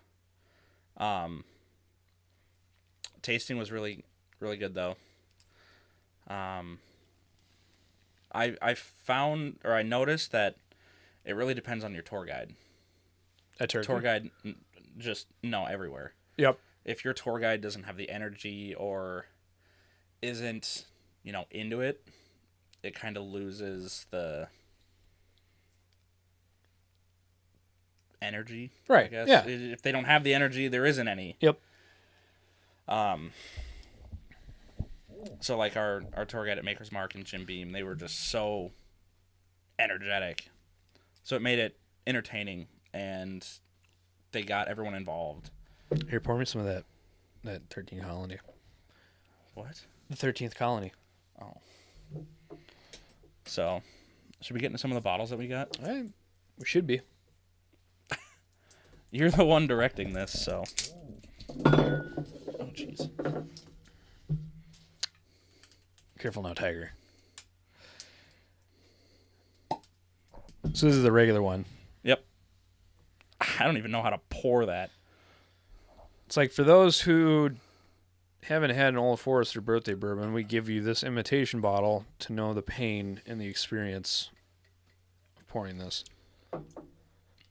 So I have not had any 13th Colony products. This is just the regular bourbon. This is 95 proof. Not the barrel proof. Right, of Or course. cast strength. Or the double oak. Yeah. These guys are from Georgia, right? Yeah. Mm-hmm. Georgia. Smells really good.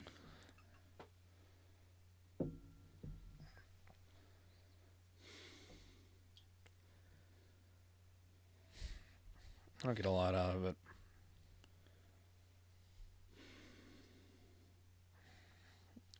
A little acetone.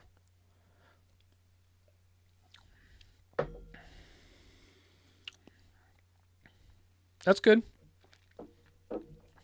Nothing special. Yeah. Was the price on that? $49.50.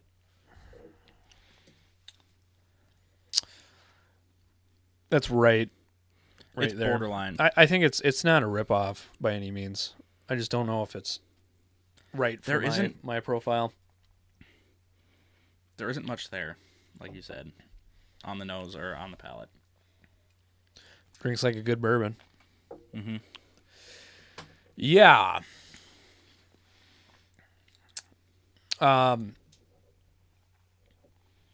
What else?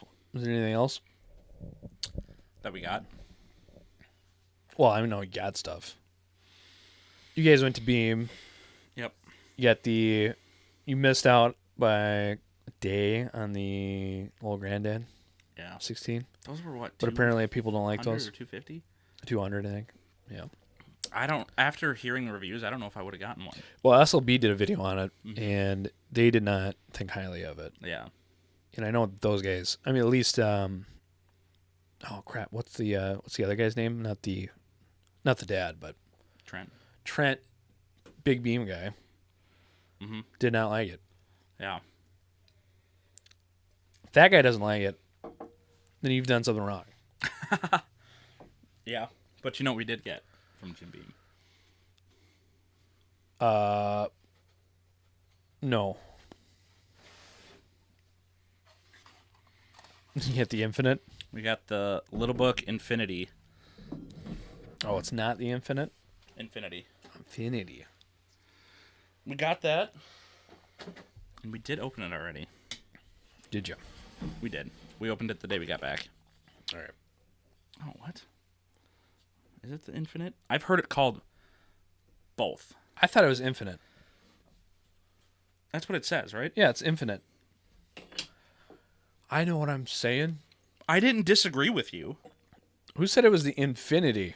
Buzz Lightyear? Pretty sure it was Lauren. Lauren, I expect more from you. It's okay, Lauren. We still love you. Oh, Even though I'm obligated to love him. I'm just disappointed in him. I'm not obligated to. No, you're not. You're not related to him. In ways. Yeah.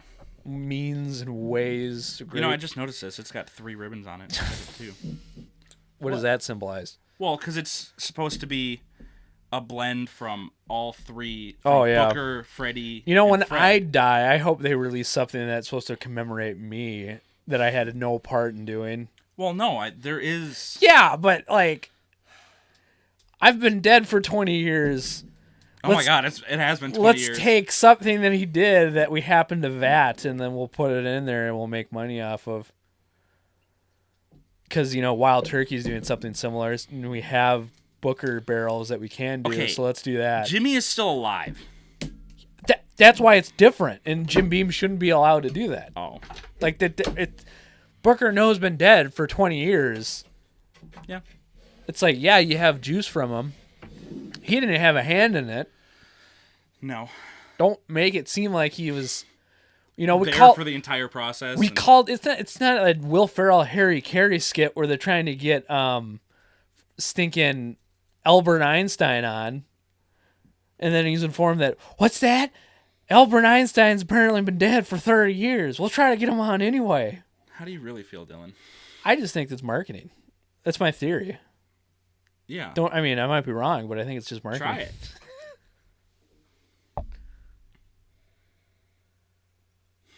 It's better than the little book chapter 8 that I haven't released a video on yet. Path Not Taken. More like Path Not Found because it was bad. Oh my god. What are you on right now, dude?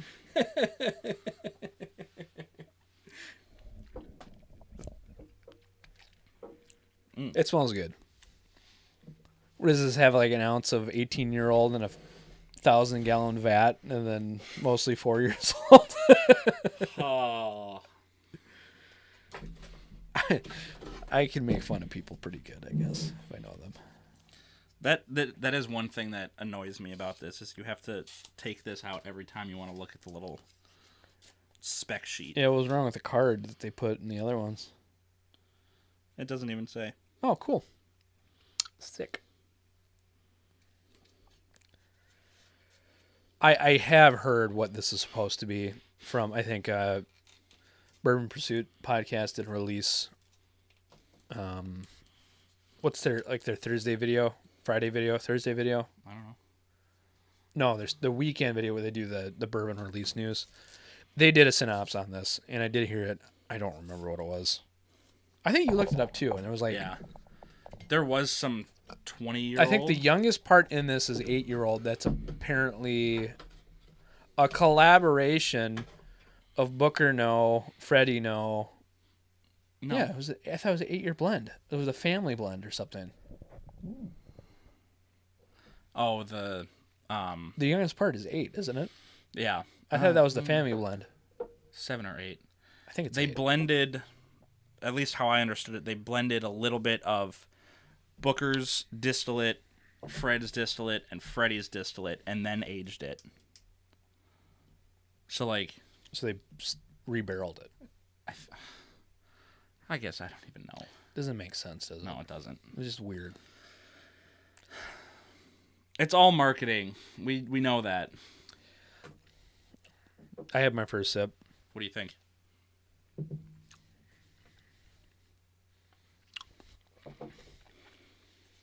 It doesn't have any beam nuttiness to it. It does... Knob Creek 12, I think, is one of the the few obtainable bottles that Beam produces that doesn't have any of that Jim Beam profile to it. The 12-year. Yeah, the 12-year. And this also doesn't have it. So essentially what I'm saying is my memory, this is very similar to the Knob Creek 12, but at higher proof. Yeah.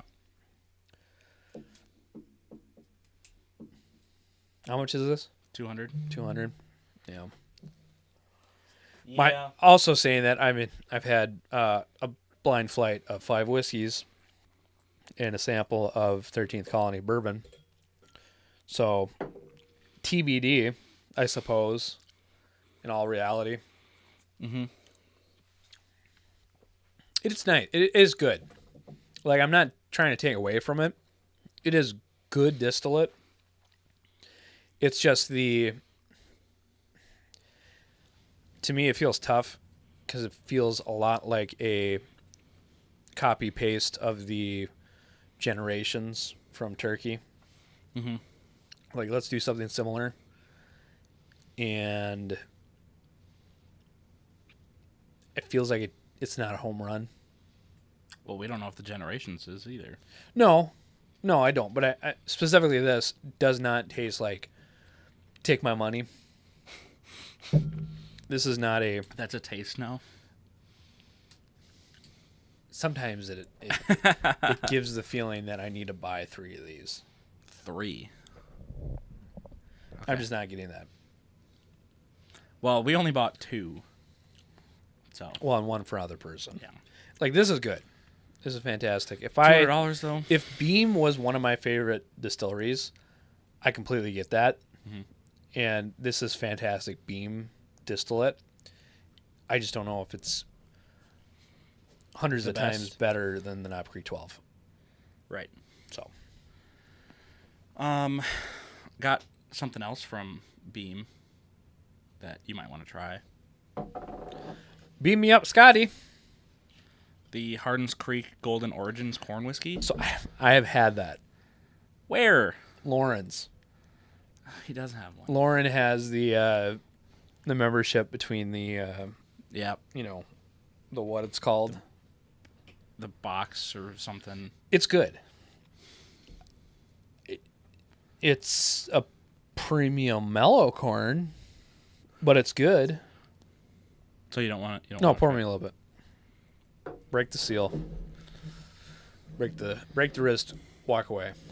Break the wrist. Walk away. I don't know how this. You works. gotta be smarter than the leather strap. We'll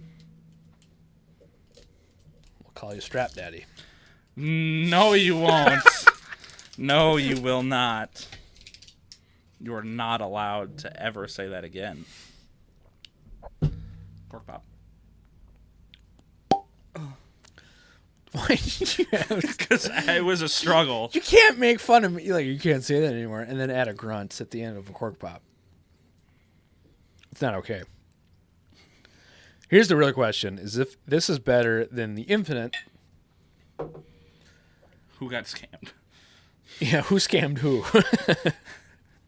Because I paid $140 for a corn whiskey or $200 for What's the age on the corn whiskey? 11. Here, put that 11. up. No, put that up yeah. here.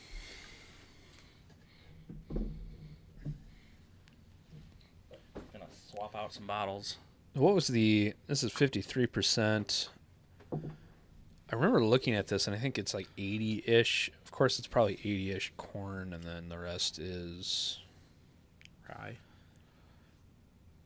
Ooh, do you know it's double distilled? Really?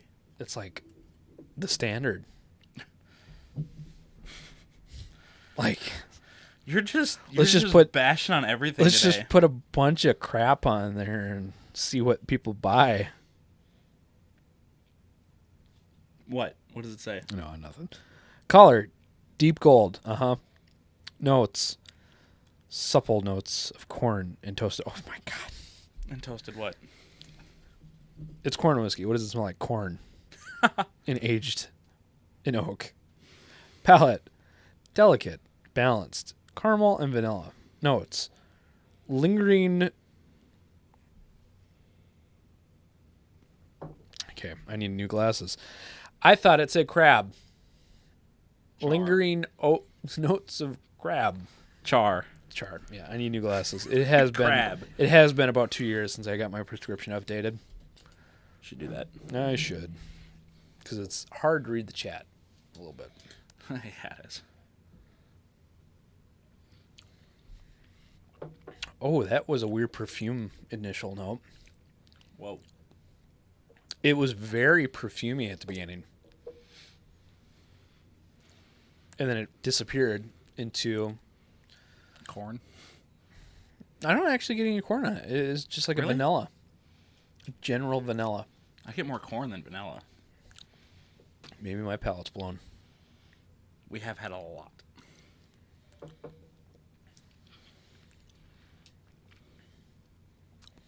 Perfume, vanilla, char. The vanilla a little more on the second sip. I don't get any of the corn. I do remember the first time I had this at Lawrence, there was definitely, like, it tastes like a mellow corn. I would love to do a blind lineup between that and a mellow corn, and then maybe find some other corn whiskeys. If you know of any, let me know that I can get.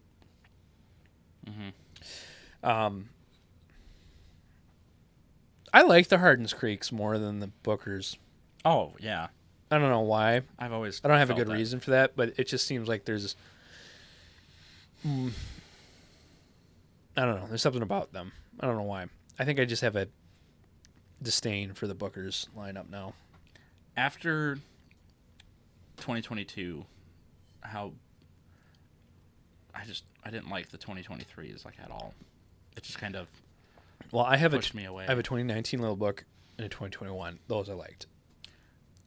Well, those are little books, not. Right. The Kentucky Tea, I have that one, which is a 2022. And that was Right. the only one I bought since. Yeah.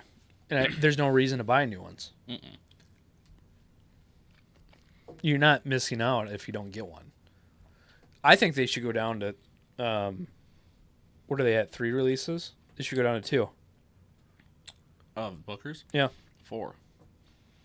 One every quarter. They should go down to 2. Yeah, maybe they should. There's no reason to get all of them. No. I mean, you can still release them throughout the year, but just do 2 releases. Mm-hmm. Yeah, I don't know. It doesn't make sense. Well, so we got a couple other things from Beam if you want to try them. Let's see them.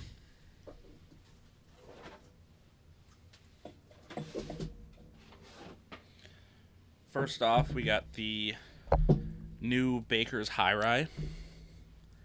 I've heard great things about that. Yeah. And then we got the Baker's 13. So, I've never had the Baker's 13. my understanding, correct me if I'm wrong, the Baker's was using... No, the High Rye is using the Basil Hayden and Old Grandad recipe. Couldn't tell you. That was my understanding because the High Rye Beam recipe was OGD from National Distillers, Okay. I thought, which is what Basil Hayden's using. Mm-hmm. Is the same as the Old Grandad recipe, I believe. I might be wrong. And then so is the regular Baker's the same recipe as Knob Creek then? Probably, maybe. Who knows? Maybe. Who's to say? Yeah, 107. Let's see. This is 7 years, 9 months for the High Rye. This one I'm excited about, legitimately. Yeah. This is my bottle? Mm-hmm. Okay. We're going to try this one. It was limit 1 per person. Was it? Everything was.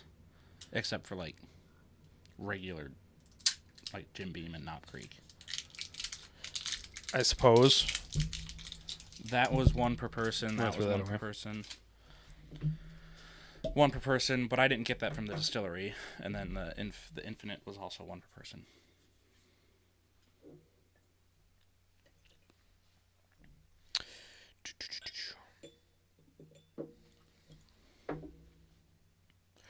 I know this stream is going on long, so don't feel obligated to stay around.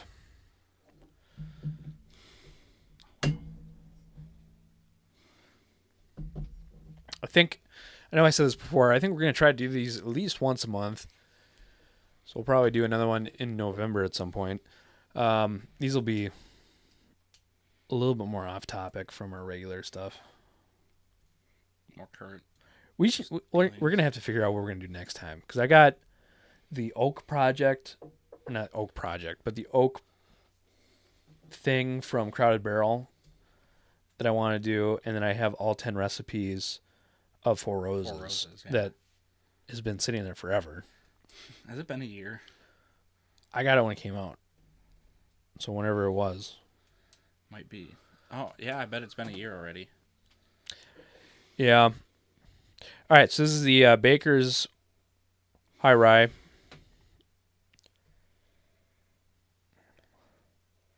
Smells good.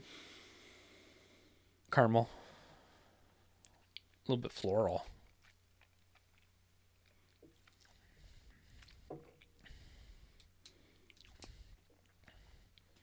That's solid. That's good. I don't even know if I've had the regular Baker's. Dude, that's... Dare I say that's better than the Infinite?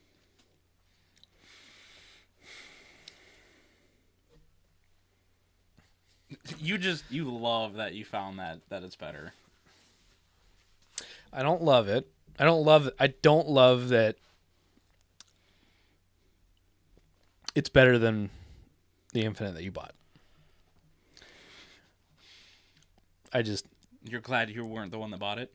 I think, well, no, feel like we stuck it a little bit to the marketing department, even though we didn't in any way because we bought it, and they couldn't care less. But Nope. But I did have decently high hopes on the high rye, and it delivers. Wow, that is. It is really good. Mm-hmm. I am. It doesn't have it. It doesn't have any of the bean profile either. Really? I don't get the peanut. To me, the bean profile is some form of peanut brittle, or maybe weird peanut butter. Sometimes Yeah. dried peanuts, Mhm. maybe the chaff of the peanut. Sometimes, Yeah. but I don't get any of it from this. Hmm. So I think we'll save the 13 for something else. That's really good though. Well, I mean, we're gonna have to do a baker's comparison, since Oh yeah. I think the one I have is a 9-year actually. 9-year, 3-month. Yeah, Should we get into some more? dang, that's good. Some more stuff. Yeah, let's clear the table. Oh. And thanks for everyone who's joining us on this live stream. If you have any comments or questions, let us know. I'll probably turn this into a podcast episode at some point, but we still have to Where do should we go next? we still have to do the hot ones, hot sauce for you at some point. Yeah. We're gonna have to pick a day for that. Yeah. I still love those. Those hot sauces are good. Where do we go next? Um, Pick a distillery. Popcorn Sutton. Pick a different distillery. Let's. Man, Should I give you some options? did you guys get anything? Yeah, give me options. We got Old Forester, Heaven Hill, Bardstown. Oh, let's do the Forester. I forgot about that.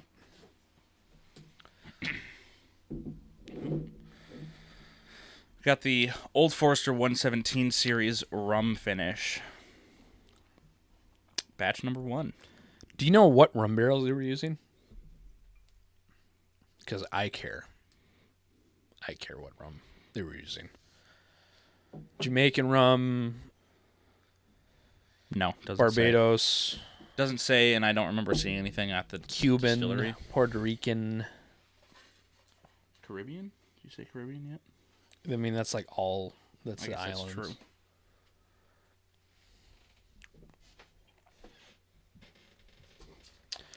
This is the only one I've had from them. I've the heard vertical great series. things about the 117 series. Wasn't the other one in the past the double oaked? The only other one I know by name off the top of my head is the Angel Share. Okay. Which I believe was the one before this one. And there are... You're not going to give me any? Oh, I'm sorry. So I was about to say, That's good. for the next live stream that we do, I want to make it a goal to do a giveaway of some sort on the next one. This is only the second one that I've hosted, and the third one I've been a part of live stream. Right. So it's big learning curve for us, but I do want to make it a regular of doing some form of giveaways on them too, samples, maybe at some point full-size bottles. We are going to be doing a collaboration with Whiskey Shaman for a blending challenge, and it is totally my fault. We have not started that yet. I need to confirm with some parties if they are participating. Cheers from Vegas. ASMR Whiskey, cheers from Vegas. So keep an eye out for that. I'm hoping maybe next month. I don't know if Randall's still on. I'm hoping next month to send him some samples to kind of get the ball rolling on this. Yeah. I think it's gonna be fun. I haven't kind of revealed everything to Randall. I think he'll be down for it.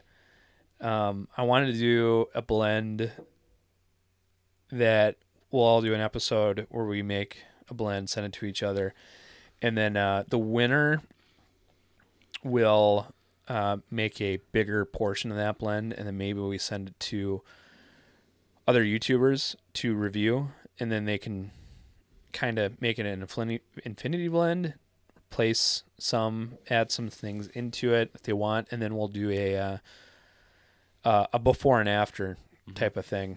So That's going to be a lot of fun. yeah, so if you're interested in blending and that sort of thing, keep an eye out for that. But this right now we have in our glass the Old Forester 117 series, finished in rum. It's 95 proof. Smells like a rum finish. Man, I get apples on it. Caramel apple specifically.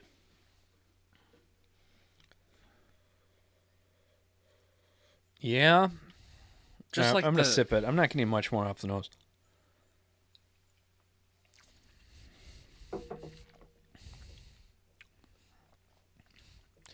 Ooh, it's got a little bit of a ashy taste to it. It's a light rum. That's really good, though. It's good. It's fine. I think I still really like the Bakers in comparison. I know they're totally different, but I don't know. I'm digging this. it's a nice one. Just that little sweetness.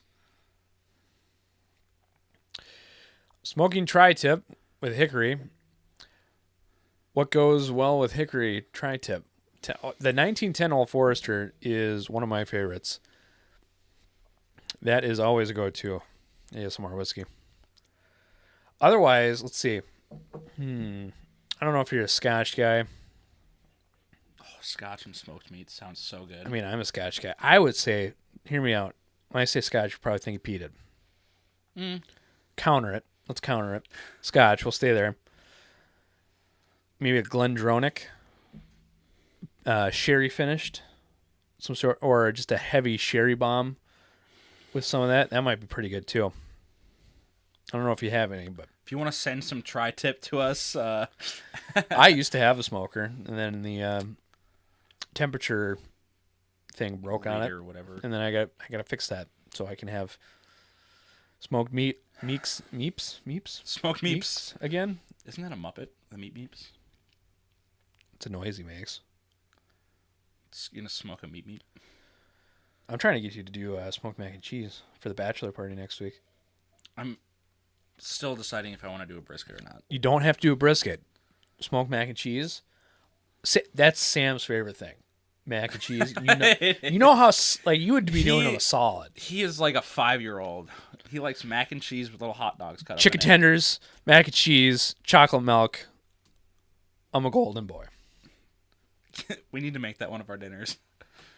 I'll make the mac and cheese. It'd be so sick. Someone get chicken tenders and just gallons of chocolate milk.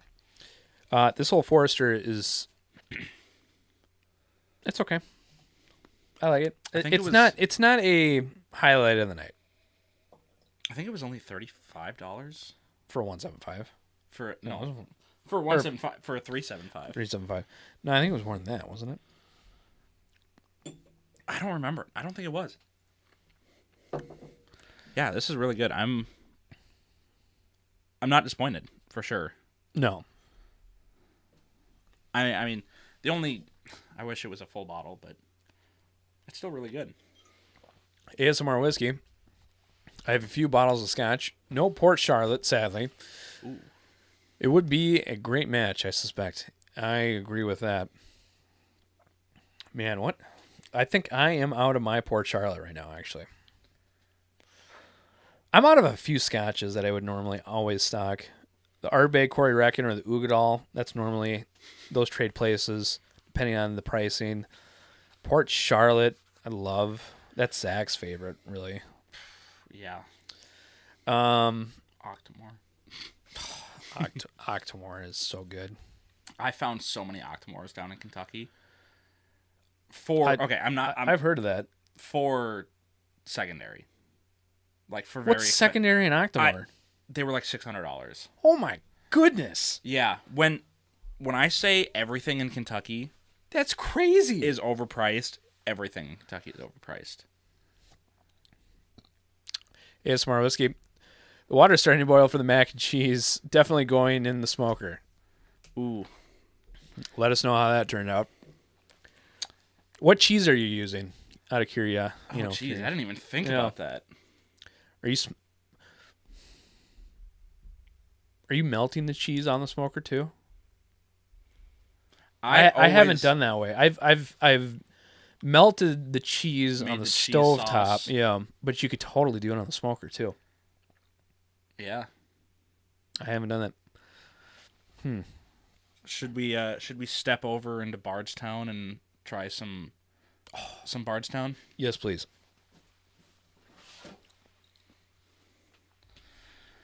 We got the Bardstown Discovery Series number 12. So, I said this at the beginning of the stream. The 12, apparently there's fewer compared to the 11.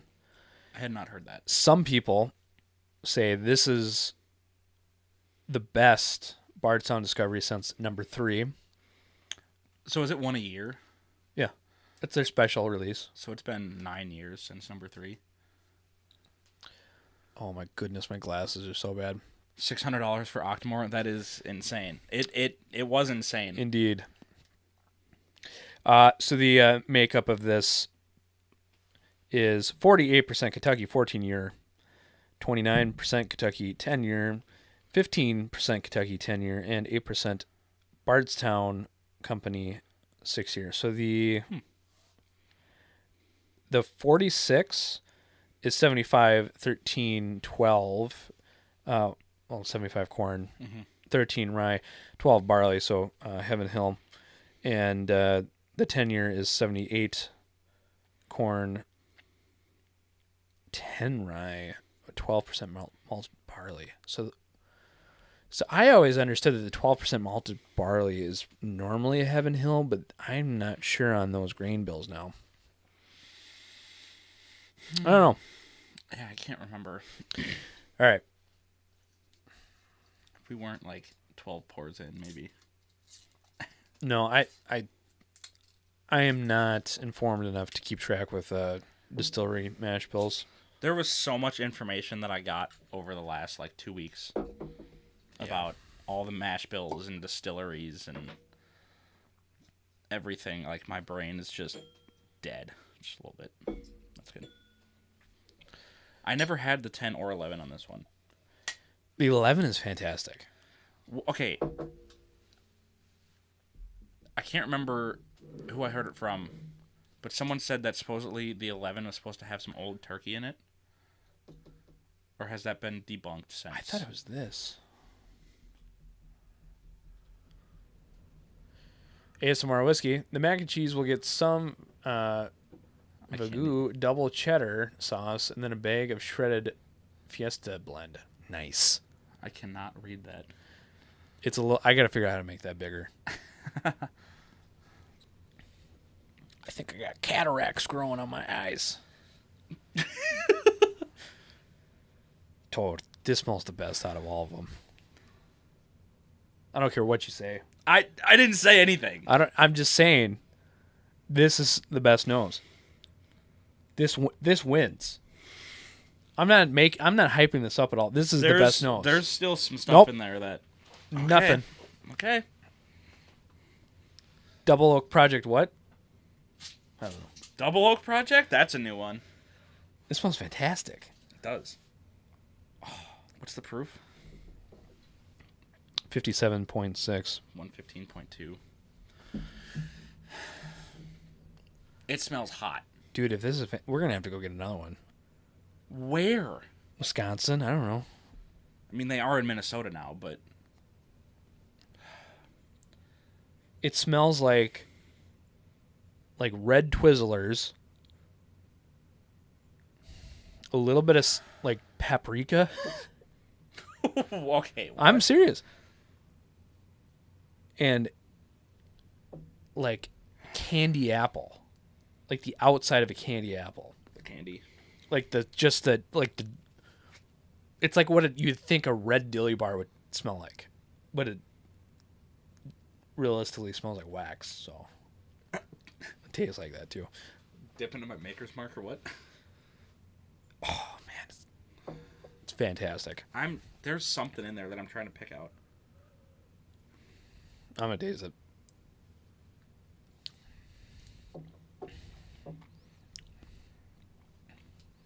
Leathery, cherry. Definitely cherry cola. You get the cola? Yep.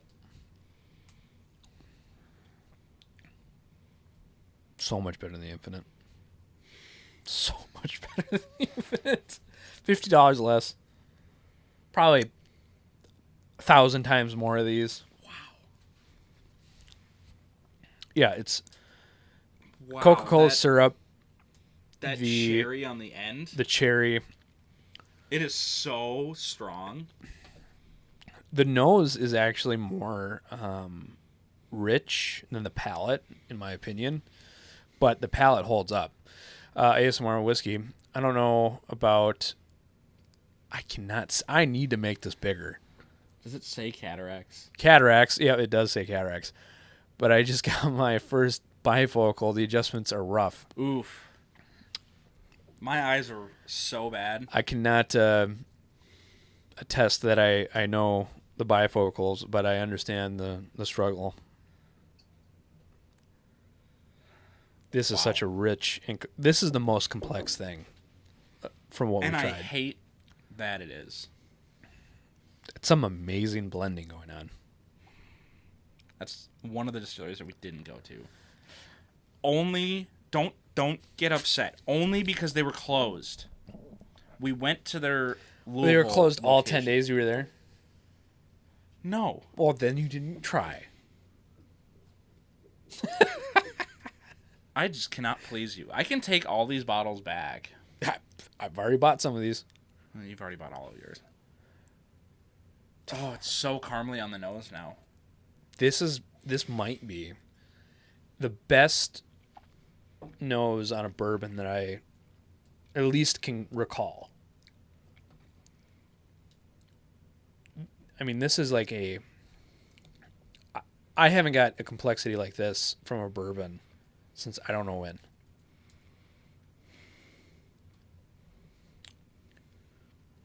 That is a journey, man. It does drink a little bit like an Old Turkey a little bit.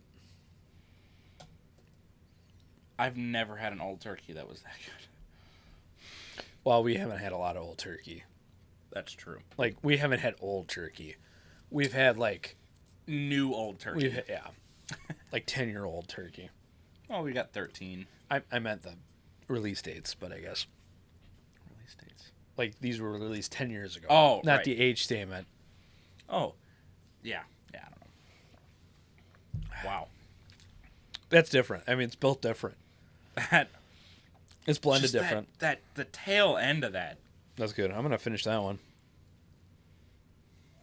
What is on that? It's like What are you thinking? it's a mix. This is okay.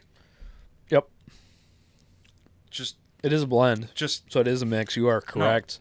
just shut up. Just let my brain think.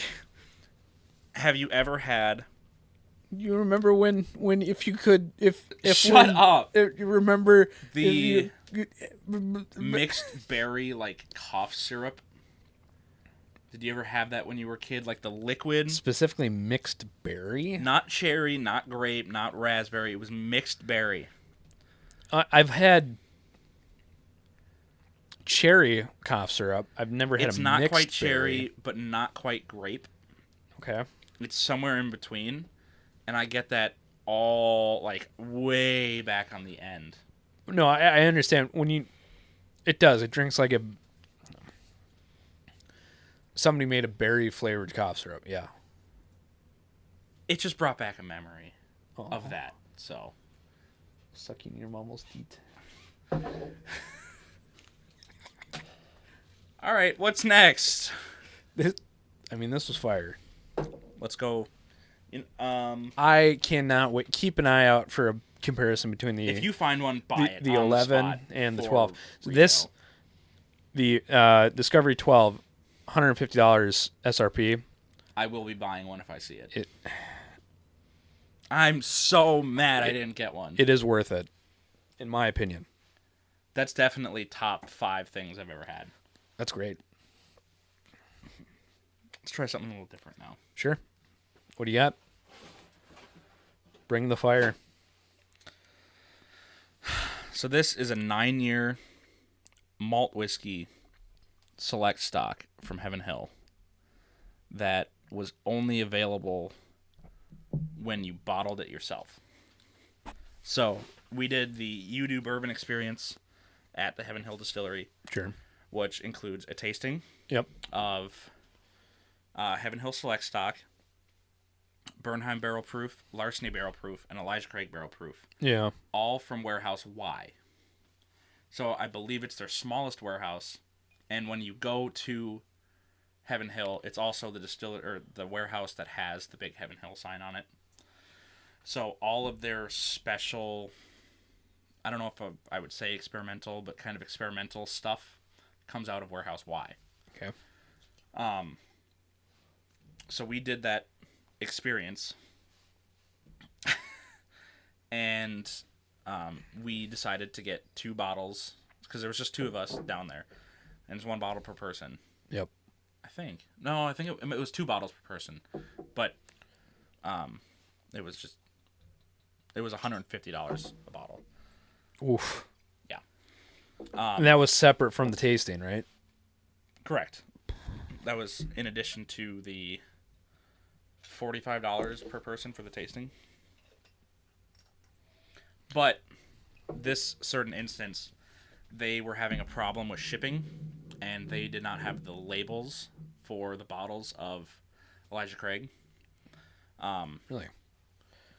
So we weren't allowed to bottle them for, legal reasons. They can't sell it without the proper label on it. So they actually gave us a discount on the tasting. So that was cool. But we got to taste the Elijah Craig. Uh-huh. I cannot remember the specs on it. I think it was an 11 year, 5 month. It was like 124. This is a nice segue. Have you watched the Matt Porter ADHD Whiskey did a video on he did a comparison on the newer releases of Elijah Craig versus it might have been the B520 specifically. The one you had earlier? Yeah, on the blind. Mm-hmm. Just seeing like how does the old stuff compare to the new stuff? Right. And his argument was that the new stuff has not stood up to the old stuff, and we're not even talking old barrel. We're not, the pirate bottles. We're not talking about those. Oh, geez, I forgot about those. Yeah. We're just talking the last 4 years. And his argument is the blending has just not stood up to the old stuff. Right. Like it's just changed, and whether that's to meet demand, Right. or not, Well, I mean, it's probably clearly to meet demand because the H theme has also gone away from the standard 12 year. But then again, it doesn't have to be 12 years to be as good. But right, but they're probably not. They're also probably not using as old stock in there. correct. Yeah. It's just, and I completely agree. Like the new stuff is not that great. Like it's fine. Yeah, but I'm curious to see if the barrel proof selection is what's hurting it to an extent. Just like picking the actual barrels, the age of Right. the barrels that are going into it. Because I mean, I've seen some 10 years, I've seen some 11s, which I don't know. Like I'm happy. I think I would rather trade the low proof I would rather have the 12-year age stated, or at least the same blending stock for the Elijah Craigs, than have the barrel proof selections of single barrels. Like I'd be So you're saying fine. a lower proof of I the same would be age? completely fine having the 94 proof. Where's the 97? 97 proof single barrels back over the barrel proofs. Yeah, but I feel like the proof is where you get a lot of those interesting things. I know, but I think it's hurting the regular core barrel proof line. I feel like both could hurt it in separate ways. Yeah, I don't know. I see what you're saying. Well, but that being said, it's a good thing we don't work there because we don't make decisions like that. So We should be making decisions. we should go buy Heaven Hill. Everything should be 23 years old until we release it. What? And then we are out of business and kicked aside. So this is a 9-year malt whiskey. I believe it's 50. I can't even remember now. 51% malt, 49% yeah. corn. I could have told you that. If I'm not mistaken, some of the rare character releases are using Heaven Hill malted or malt whiskey. And I've heard only fantastic things about the rare character malt You whiskeys. haven't had this yet, have you? No, I haven't, I've had it a couple times now. because I just opened it. Well, I didn't. Okay. The nose on it, I get a little bit of a wood. What is that? It's not cardboard. No, I could see cardboard. What No. is it? A pellet, like a smoked, like a smoking gonna pellet, say, like one of those sawdust almost. compressed pellets for like a Traeger, or am I just hungry and thinking of the mac and cheese that 80 ASMR whiskey is making? They must be checking it. They must be making that mac and cheese. Oh, you have to make that mac and cheese. I will. You gotta And- make that. And no, I mean, use the good cheese. You're not using no American singles. I'm gonna use some Velveeta. Did you know the macros on Velveeta, some of the best on cheese? Seriously? Yep. Because is it actually cheese or is it? God knows what it is. What kind of? Okay. Side note. But the macros on it is amazing, apparently. What noodles? Elbows. We can't do this. What are you going to use, bow ties? Are you going to put, like, the lasagna noodles in there? What other noodles are we using? Cavatappi noodles. Topping. No. It's just, The little twirly show me a ones. picture. I will. Because you're wrong. My what are Italian you? heritage what- is coming back. What are you, like 10% Italian? More than that. 12? Shut up. Oh, I'm close. I don't know. Mister, I got a passport through the Italian government because Not I'm yet. 12% Italian. Those are the best noodles for. We're showing. No. I don't know if you can see that, but they're like that big and they're twirly. In the comments, what kind of noodles are you using on your mac and cheese for making them? ASMR whiskey, if you're still here, what kind of noodles are you using? He's going to say elbows. If he does, I will use he or she. If they are using elbows, I will use elbows. 100% shake my hand. If they're not, we're using cavatappi. Okay? Sure. Okay. Either way, I win. I hope they're still here because I'm winning either way because you're making mac and cheese. I already agreed to. I know. That's just what I'm saying. All right, let's get back to whiskey.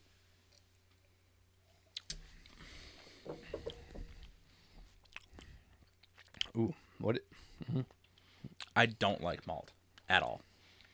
That is amazing, though. It's a little. It's floral. Mm-hmm. It's got a little bit of mint. Rigged rotation. No. Google that. The second word is rigatoni. Rigged rigatoni. Google. I want to see that shape. It's just like it's like that long. I don't and trust it's a you. tube. I need a shape. You know, I didn't even think about that. That would be a good one.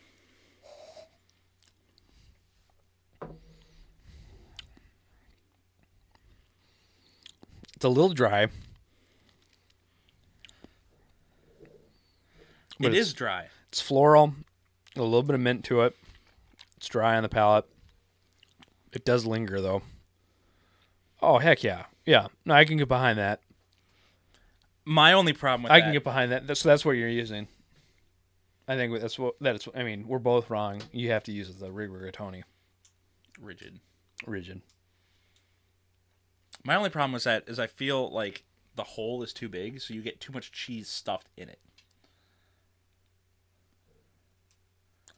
I don't see a problem with maybe too that. much Maybe that's cheese. not a problem. Maybe it's not a problem. Maybe I'm just okay.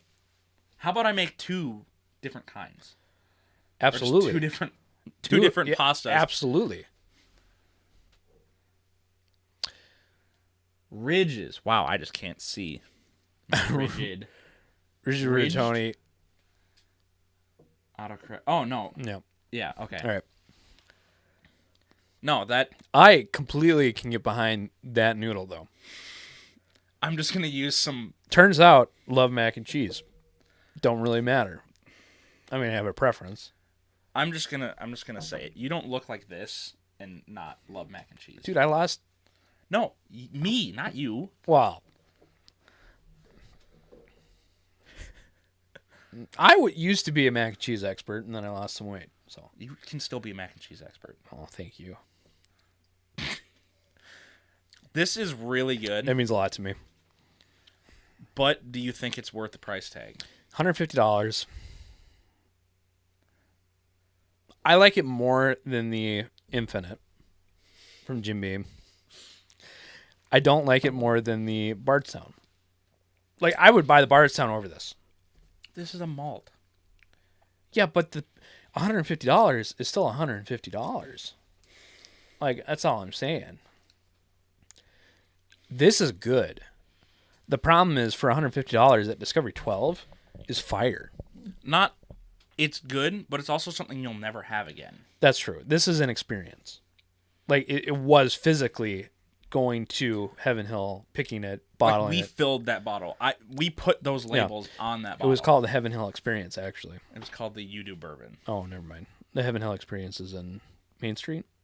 That's the Evan Williams experience. Sorry, I'm wrong. Which is cool. It's not quite what you would expect because we went there and did the tour tasting. But you get the opportunity to buy a Evan Williams 12 after that. So that's kind of cool. So I know this isn't a single malt, American single malt technically. Mm-hmm. The I'm looking right at that bottle. What's the Jim Beam one? I can't Claremont see. Steep. The Claremont Steep. This is 49% less malt than the Claremont Steep, but so much better than the Claremont Steep. That one tastes weird. The Claremont Steep. I think this is the only malt that I've ever had that I've That's liked. $50. This is the only malt you like? That I've had. What are we talking about? Are we comparing American single malt? Yeah. I've had This is the 3 best. tops. Like, including American single malt, this is the best thing you had? Yeah, I've had probably 3 or 4 tops. We gotta get some more American single malt. Yeah. Okay. At some point, we'll do that. All right. What do we got left? Well, we haven't opened the Buffalo Trace Oak Project. What else haven't we tried? Oh, Heaven Hill. Heaven Hill Grain to Glass Weeded. Oh, yeah. We've tried the Ryan podcast before. Did not like it. Nope. Your dad was talking this up. Apparently, Yeah, some people are saying that this is a 107 killer. I don't know whether to believe that. What do you think? You had 107 tonight, didn't you? True. All right. I don't think it's... I mean, it's 60.5%. It's very good. For the price, though, it was $100. And I'm still a little puzzled on why these are $100. Because, I mean, my first thought is just Isn't the rye the only one that's actually cask strength, and these are no. This is the highest proof one. This is 121. no. But I thought the rye was the cask strength, and these were watered down slightly. Like how Knob Creek 120 is. Where is your Heaven Hill? It's right there by the Michters. Oh, it's back there. Wait a minute. That's Basil Hayden next to it. That's right. I was in the range. I think the rye might be the highest proof one. Right, but I thought physically these aren't barrel proof. No. Right, that's what I was saying. Oh. Oh, man. It's so sweet. 52 corn, 35 wheat, 13 malt. 13 malt? Yep. What do you get off the nose? Let me see.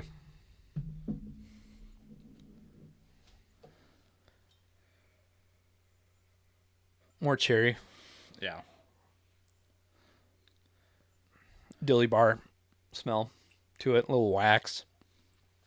Not as it's a similar note to the Bardstown Discovery, but It smells like the Discovery taste almost. Yeah, Like the tail end of the Discovery where you get that berry. because the nose on the Discovery was super pronounced, and almost it kind of overextended itself compared to the palate. Like the palate was the same as the nose, but tampered down a bit. Like the nose is phenomenal. Palate, 9 out of 10. Yeah.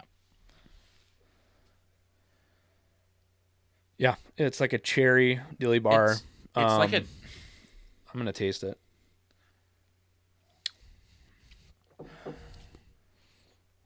I almost get like That is really good. like a... That is If you good. had like a pound cake and you drizzled some cherry stuff on top of it. I don't get any breadiness to it. Are you getting breadiness? It's more of the sweet... Maybe it's not cake. It's like a creamy... Like cherry ice cream, maybe? ice cream. Well, maybe. I can see that a little bit. It doesn't have like the taste of that heavy vanilla, but it does kind of have a weird creaminess to it. Mm-hmm. It's just a creamy mouth feel that cream has, but not the flavor. Even the smell. Like it smells vanilla creamy. This is... Can you smell creamy? I mean, yeah, what is dairy? Dairy's got like a fat content to it. And you can kind of perceive. Yeah. This is nice and viscous. This is phenomenal. I would buy these way before the rye. Thanks, Dad. Don't be showing this to everyone over there. It's embarrassing. Do it.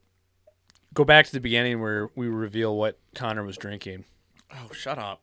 That was bad. And where he thinks that Smoke Wagon, Uncut Unfiltered, was Wild Turkey 101. Go back to that. Clip that. Make a short of that. I might do that. I swear if you do that, I will never talk to you again. What? You have to. I'm your boss, so to an extent. We'll see each other Monday. You're an idiot. Too late. Great. The Heaven Hill Granny Glass, this is good. So I was talking about this earlier. The newest weeded bourbon that Bardstown released. Was it 50? What was the proof on that? I don't know. I don't remember it. So some people are saying that is also a Weller 107 killer. We got to do a blind of that. We don't have it, though. The Grain Glass and the 107. I know. We got to find it. Then we got to figure out, is there actually I could see that. a substitution of the 107 now. Yeah, but this is almost harder to find than 107. Right now it is. And I don't agree with that. I think it's not. This is easier to find. ASMR whiskey. Smoke wagon. Bottled 13 miles from here. I'd love to go down Smoke Wagon at some point. You guys frequent Las Vegas. Mm-hmm. Last time we were there, I don't think they did tours. I don't know if they do now. I don't think they do.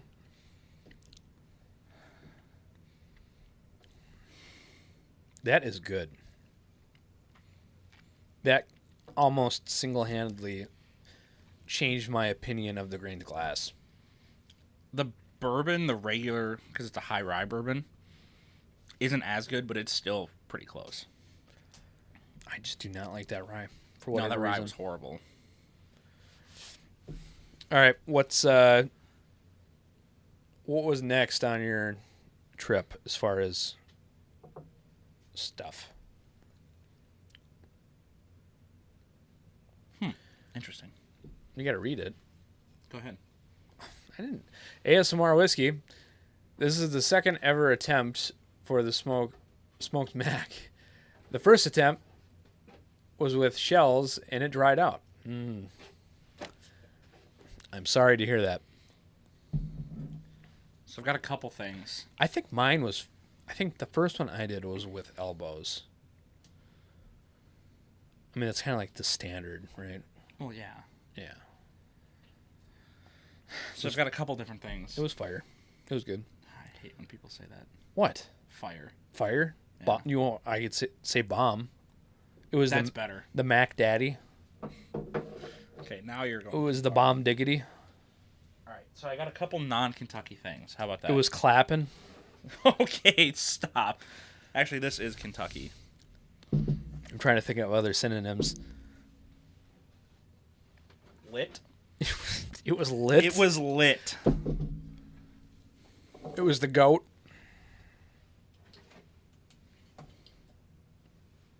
I don't want to drink that. I can't. I'm not drinking that Obtanium right now. We got a 28-year Canadian whiskey Obtanium that's You know, I only drink Canadian whiskey that's flavored. 81.5%. The only Canadian whiskey I drink is flavored with Blackberry. green apple or blackberry. Salted caramel. Peach. The salted caramel's coming back. if we wanted to just get more views, we would probably just do a comparison of All the crowns. all of the Crown black, like flavored stuff, and that would probably do pretty well. Thank you once again for watching this shenanigans. That's horrible. I don't know what it's turned into. The booze I cruise. tried smoking all sorts. Veggies too, beans, potatoes, squash.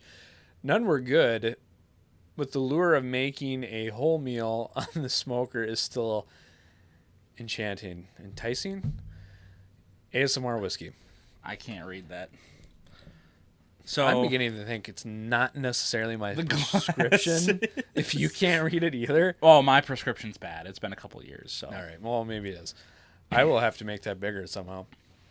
So I we've love got the smoker. a couple things here. Mine. I remember when mine used to work. OCD 5 is from the Glens Creek Distillery in Kentucky, down the road from.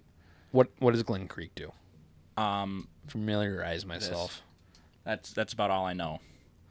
It's the Old Crow Distillery, so that's what the OCD. That's right. Yes. Okay. I Okay. just remembered that. Old Crow. Okay. Yep. It's the Old Crow Distillery. I know they've got at least 5 batches of OCD. I think there was a podcast, Bourbon Pursuit, that I need to revisit with them.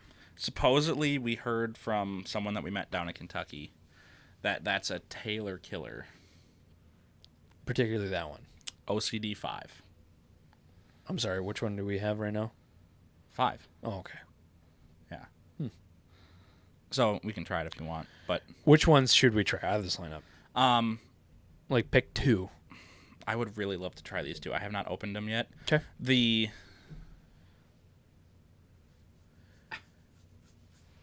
Cheers, Henry. The Old Soul is fine. Sure. It's lacking something. There's not a lot to it. The Old Soul, I was attempted to be sold to when I was in Total. It's not in Minnesota. Is it not? No. Am I thinking of? I'm thinking of Old Elmer. Yeah. Old Emmer. Emmer. EMMR. Yeah, that's what I'm thinking of. Yeah, this stuff is out of Jackson, Mississippi. Bruzel does a lot of stuff with them. Did you guys come across any? What's the rice whiskey from? JT Melick? Yeah. I didn't see any. Dude. Yeah, I would have picked one up if we saw one.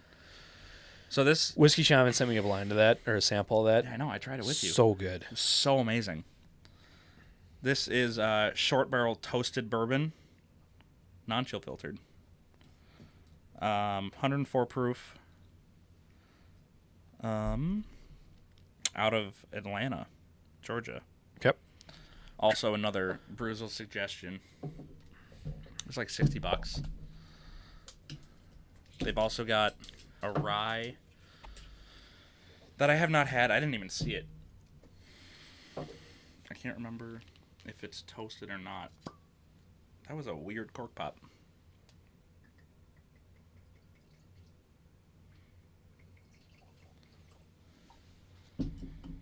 What was the proof on this? 104. I think I said that 104. already.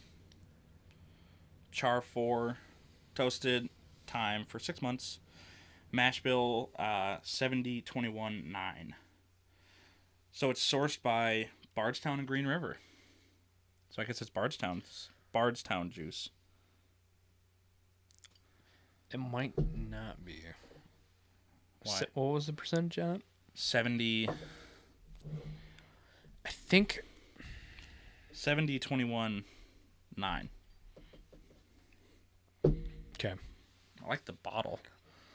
I need to familiarize myself more on the Green River and Bardstown mash bill, because they're owned by It could just be Bardstown. contract distilling. Is that what you're thinking? Well, yes, but it could be Green River contract distilling. But because Bardstown owns Green River, Which I didn't learn until we were in Kentucky. they're owned by the same company. So then you would put probably, thus why it's worded that way. Right.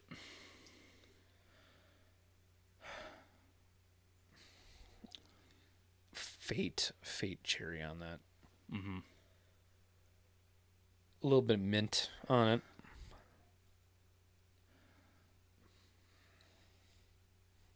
I'm gonna taste it.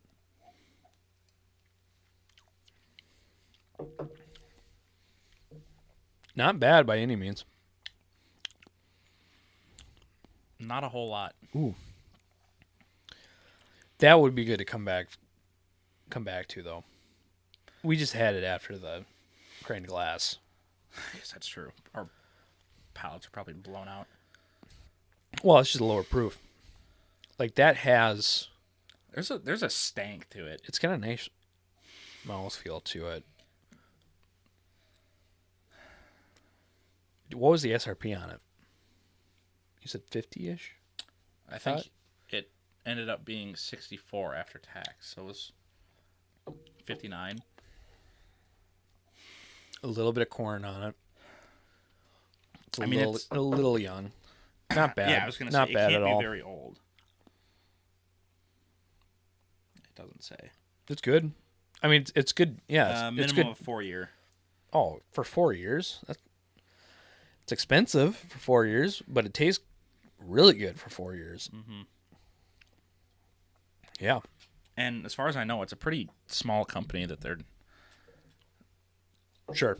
what do they call it? Re-aging, I guess.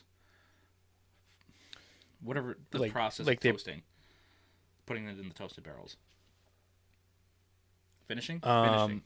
Finishing. They do it all themselves. Okay. I'm pretty- Not bad. I Wasn't a bad suggestion by any means. no, like it's a decent pour. So this one I was actually really excited about. I think this is the last one. Yeah. So you go to the liquor store and you see all those flavored moonshines. Yeah. Sugarland Distilling it's Gatlinburg, Tennessee. Yeah. This is actually the same company that does all of it's Sugarland Distilling Company. Okay. So they do these just really small Runs. So the mash bill is 51% corn, or 50. It's a rye, so it's 51% rye, 45% corn, 4% malted barley. Barrels in batch was 37. Aged at bottling was 3 years 1 month to 3 years 6 months, and it was barreled in 2013. Char 3 and 4 non-chill filtered, but it was a barrel size of 25 gallons, so it was a smaller barrel. Okay. So almost basically a quarter cask of what people. Right. Yep. Uh, I mean, it's half the volume, but for some reason it's called a quarter cask. Okay. Entry proof, 108.9. But this is 111.1. So it's a really small batch rye. Keep going. ASMR Whiskey. Oh, you guys ask, ASMR Whiskey, is he Andrew or is he righteous dude that righteous dudes if HR forces me to designate official pronouns? What? Wow, that was some thick. I think the answer is righteous dude. I don't understand anything that just happened, so. You just gotta know. Okay. Pot distilled. I don't know if that means anything to you, but. Well, I mean, yeah, it does. It means it's a pot still, but. Yeah. It means it's gonna have possibly some more unique flavors to it, more complexity, possibly. Which class? Maybe some more funk.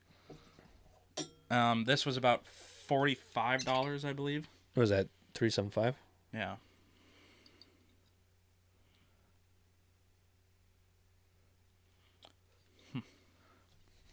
Nice to meet you, by the way, Andrew, from ASMR. Ooh.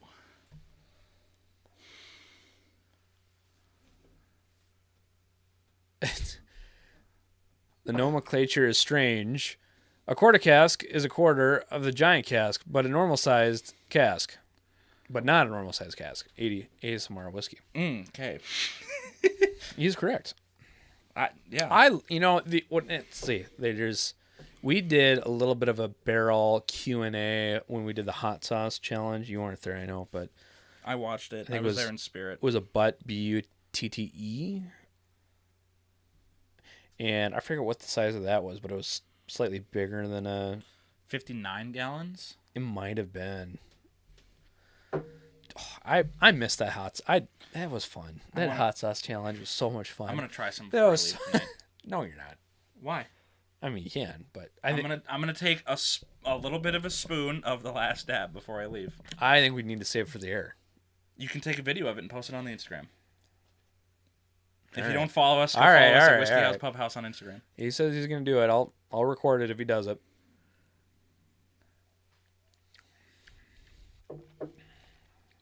Oh yeah, pepper, Very peppery. little bit of funk,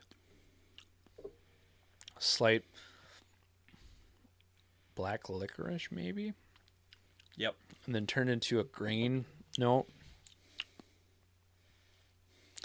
Definitely got vanilla. It's got the normal vanilla, a little bit of oak flavoring to it. Man, it doesn't taste off profile in any way. Wow, that's really strange.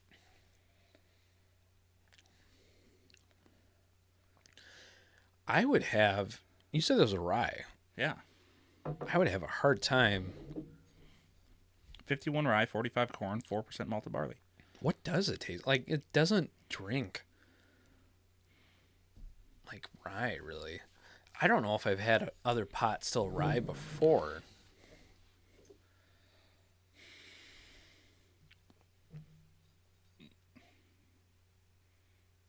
$55.5. You know what? That's super cool that they put All the details on it. all the details. 12-month air dried staves.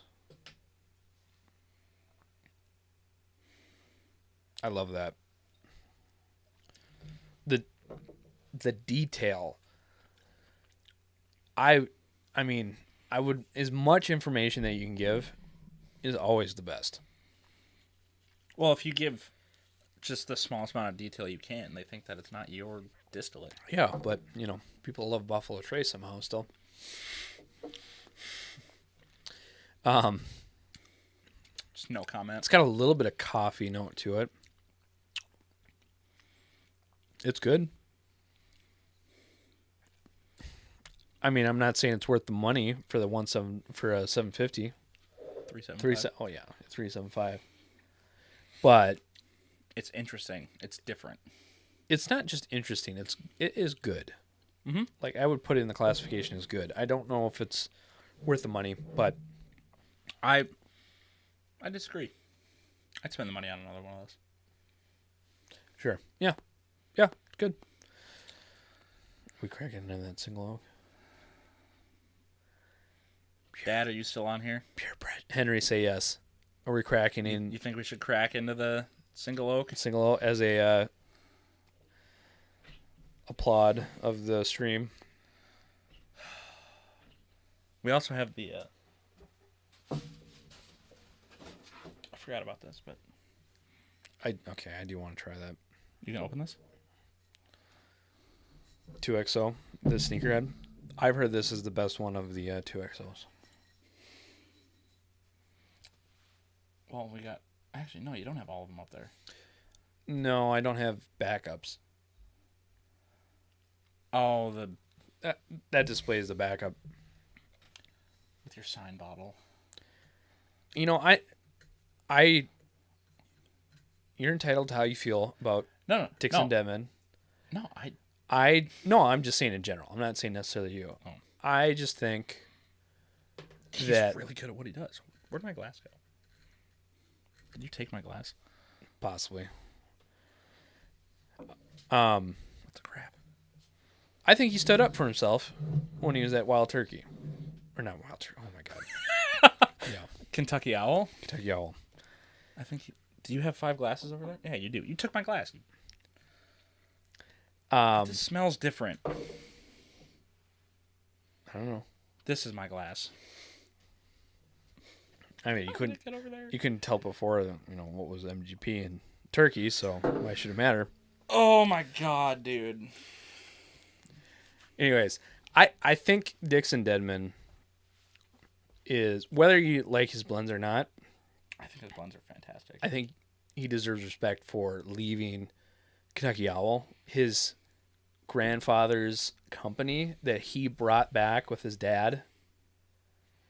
That was it Stoli that owns it now, who kind of gutted it and just made it a cash grab, it feels like. Well, those And left it to form his own again, start from scratch. Like, that deserves some applause. Yeah.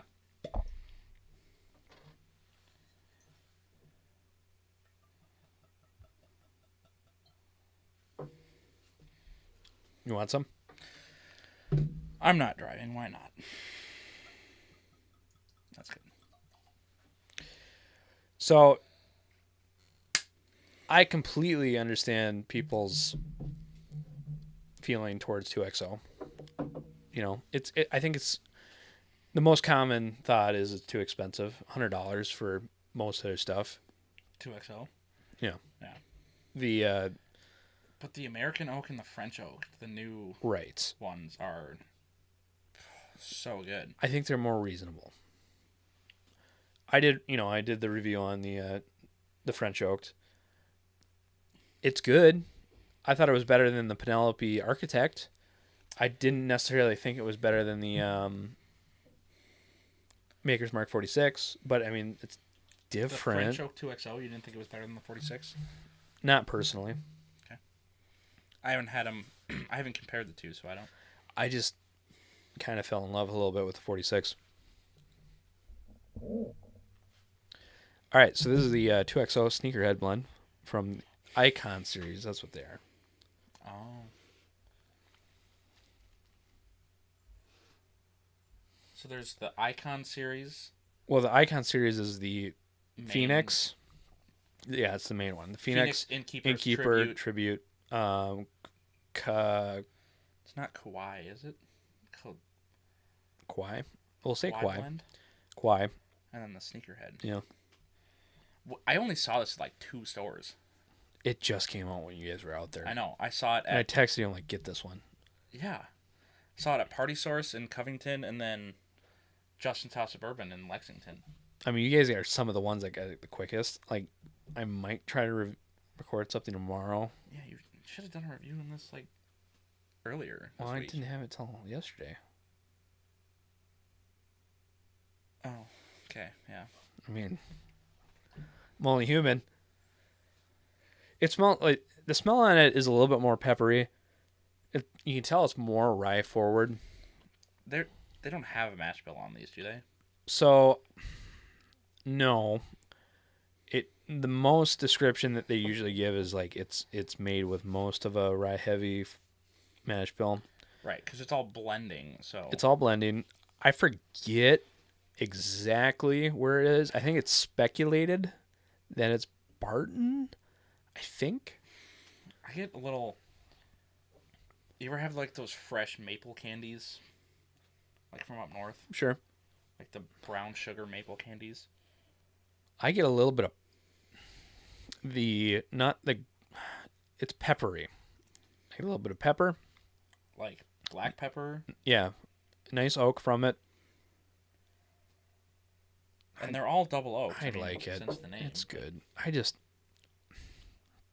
I will always have a more personal connection to these. I loved the podcast. Podcast. And anytime Dixon was on it, I don't know. I was just like, I like this guy. There's nothing wrong with that. A little bit black tea, vanilla, brown sugar, oak, definitely. No, Wow. it is very complex. Lingers. It's not. It's Wow. so different. That is the most different one of the Icon series. Wow. The Tribute, I haven't had the Kawhi blend or whatever, but the Tribute was my favorite. I don't think it is anymore. This is good. This is really good. Man. Oh, man. I don't know what to say. I love Dixon Deadman's style.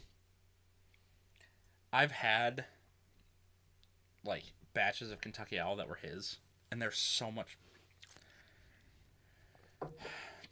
better than like the other batches. And then we have the Blue Label one. American Oak? No, the Kentucky Owl. The Blue Label. yeah, it's The newer ones? yeah. I haven't kept track with the newer ones. Oh, the Wiseman bourbon? No. Dude, I haven't It's a kept track. Kentucky Owl, but it's got the Blue Label on it. It's got some Japanese or Oh, Japanese single malt or something. so Randall sent us a Whiskey Shaman sent us a blind of the Kentucky Owl. That was the one he's referring to. And super grateful he sent that. I did not like it. That is good. I- I just I think the sting it must be like to sell that brand that your grandfather sold and then to see it kind of just get manipulated into a cash grab a little bit. what do you, yeah, but I mean, what do you expect now with the market? I don't know. I wasn't affiliated with that part of that. All right. Who knows?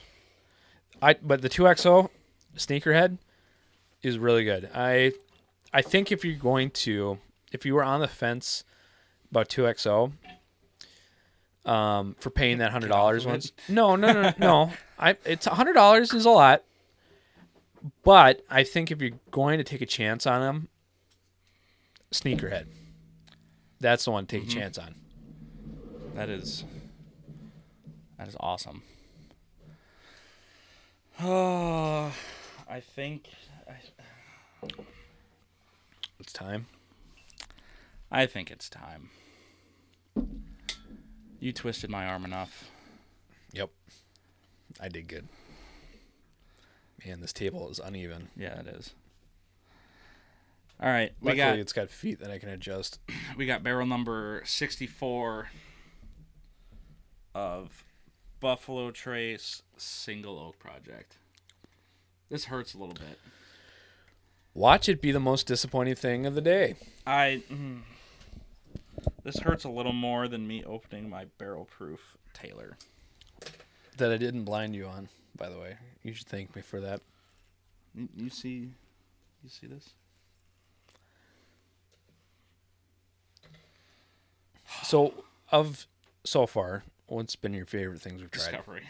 Yeah. Bardstown Discovery. Yeah. Bardstown, Baker's 7. I really like that Roaming Man. So this is going to be the last thing we try today, and then we will end the stream. No freaking way.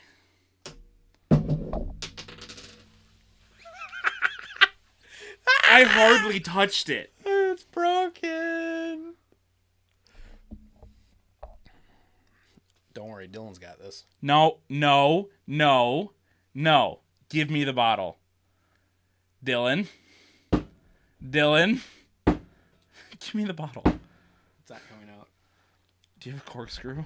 No, I don't have a corkscrew. What do you think this is? The wine house, pub house? No freaking way. No, I got it. Do you have a corkscrew in the house? Probably. Could you go get one? I don't know where it is. Here, let me try it. I will take full responsibility. That happened to my barrel proof too, by the way. So as it turns out, Buffalo Trace doesn't know how to make a cork. Nope, they don't make good corks. Oh, it's so shot. Oh no. Well, I mean, how old is this bottle? I don't know. All right.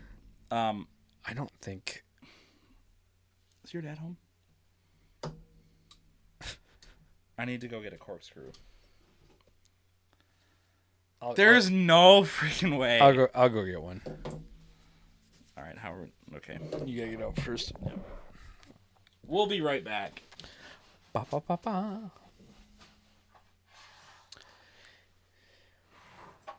Couldn't just open. This stream is in 4 hours already. It's 3.5 almost.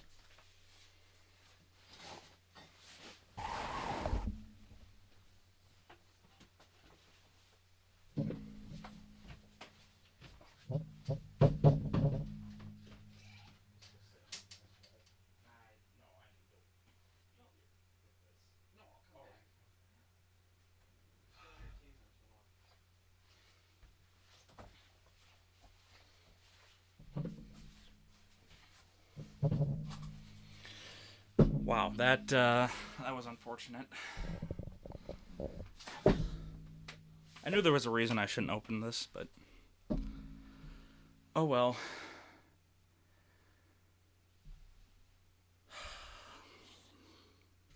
So,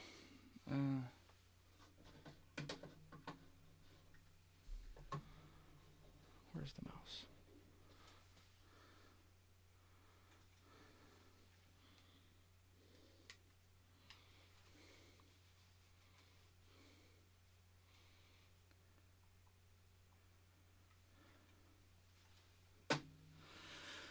That was interesting, but it's still fun to try all the stuff that we got down in Kentucky. Got any update on the Tri-Tip ASMR whiskey? That'd be fun. Definitely. I haven't done that yet. Done quite a few briskets and ribs, but Oh, I thought you were going to move over to my spot. no, I'll just get up.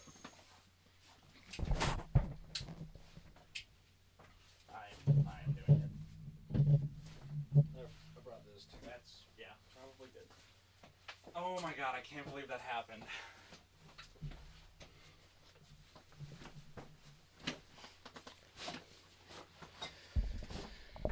All right. Have I missed anything? No. I got a strainer. I've done this before. Have you? I did with my Taylor Barrel Proof. There's no way. It's so dry. Oh, look at that. I do have empty bottles. It's going. The suspense. How much did you pay for this bottle? $75. Oh, $75. Okay. Wow, that sucks. Looks like a Taylor cork will fit in it, though. Something about those Taylor corks? Not good. No. Yeah, I've only had one cork fail on me before. I've had two, and they've both been like the same. Hold on. So how do we get this guy out? It's not going to come out. It's just going to the back when you pour it. Yeah, see? Same with it. You're going to have to pour it into an empty at some point. I could pour it back in here, though.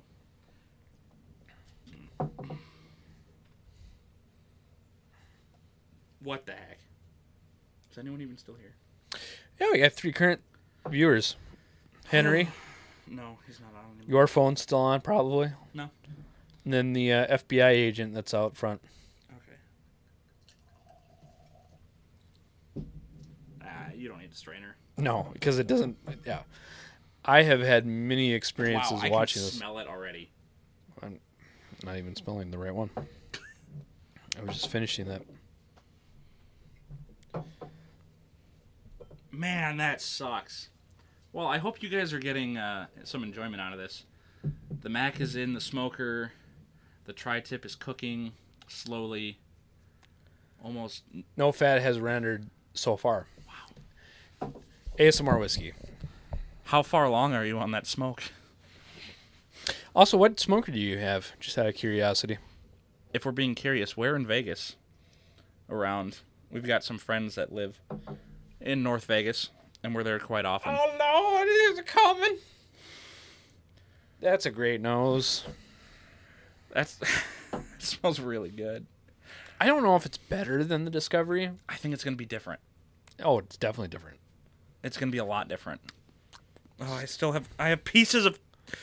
What the heck did you do to the cork? Dude, it just. Don't get it on my table. There's a garbage can. It's over there. I will clean up. It's fine. We do have to find. I do have extra corks we can send you home with. A wine cork or something is fine. It is. Yeah, it's an off Buffalo Trace nose, is what it is. Yeah. I can't believe that happened. It's like if you took normal Buffalo Trace and like toasted it on the nose. Yeah. Well, okay, so I believe. I wish we knew about these barrels. I can find it again. Barrel number 64. I took a screenshot of. ASMR whiskey. 56 minutes into the smoke at 2:25. Oh, you're just at the beginning. What time is it in Vegas right now? Like 9. 9 o'clock? No, 7. They're an hour behind us. Ah, okay. 7:31. Did I not take a picture of that? Oh man, so it's like normal No, it's not normal Buffalo Trace, I suppose. It's more of it's a higher proof. It's got that cherry, it's got that grape, oak note. But it also has a slight All right, here we go. what Which is one that? this? 64. Oh, 64. ASMR Whiskey. I am live in Northwest Las Vegas. Hey, that's where my friends are from. All right, barrel 64. So the different stats that they give. Barrel number. I cannot see this. Recipe or flavoring grain. Entry proof.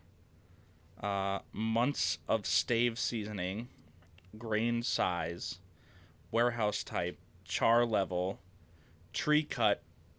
And rings per inch. Oh, jeez, that's So- very in depth. The rings per inch is the rings Of a tree, of the tree, right? and then the tree cut is top half, bottom half. Yep. So 64. 64 is wheat. 105, 12, tight. So 105 entry proof. Yep. Okay.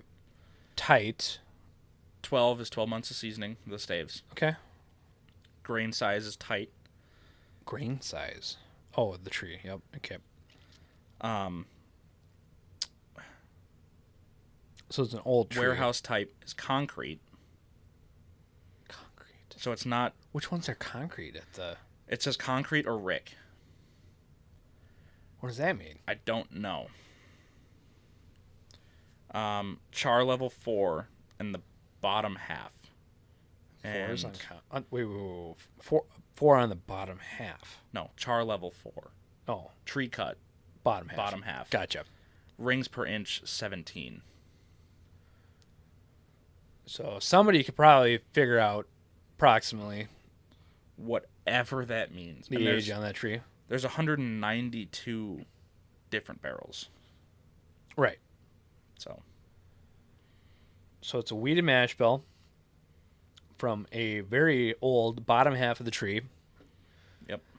Injury proof 105. does it say the proof? Yeah. I think it legally has 45, to. 90. So it's been proof down. Okay, that does make sense because I was thinking in my head this smells like a 107.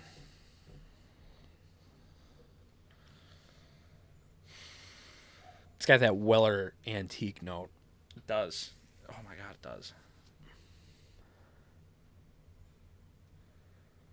Now I'm curious what the other one you have was. Now I'm scared to open the other one.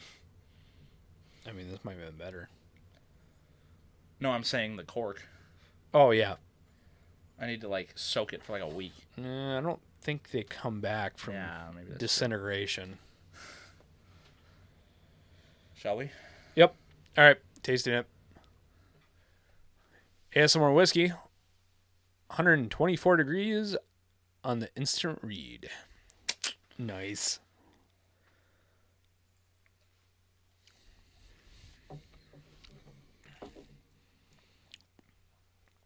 Oh, that's toasted. What? It's not as good as Discovery 12. It's different. It's marshmallow. Oh my goodness, yes. Oh my goodness. That is It's marshmallow. super heavy vanilla. Wow.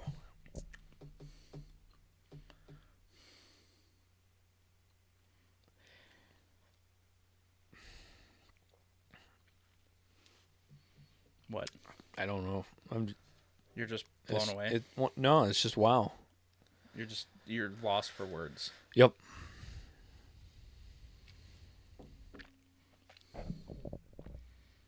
Make more of that. Hey, we found out this is a good one. Make more of that, please. Get rid of CYPB. Why are we doing that? It's marshmallow. That is amazing.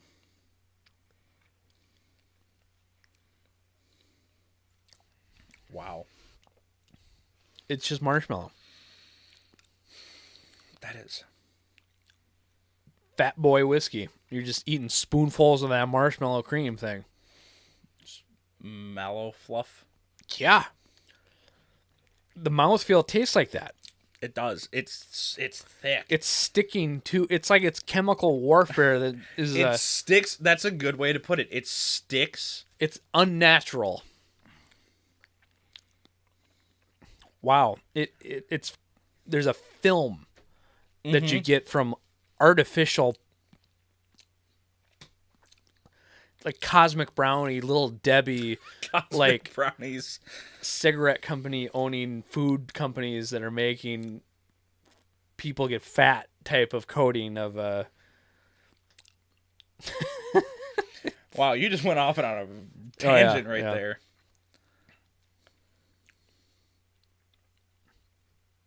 It's different. It hits different. But it's It is the weirdest mouthfeel and journey that I have ever had of a Buffalo Trace product.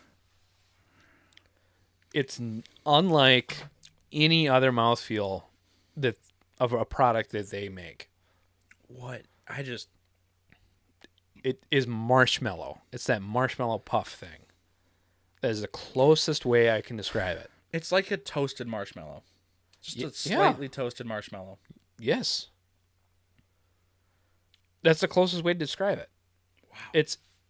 It's Weller 107 mixed with a weird toasted marshmallow. That's the best way to describe it. And it's not like, I wouldn't say it's miles above 107. It's just 107 with that weird marshmallow note. It's really good, but it's not like on a different planet. It's so The mouthfeel is the biggest Unique. part of it. That's that's unique. It's stupendous. That's awesome. I'm super happy we got to enjoy that on stream. yeah.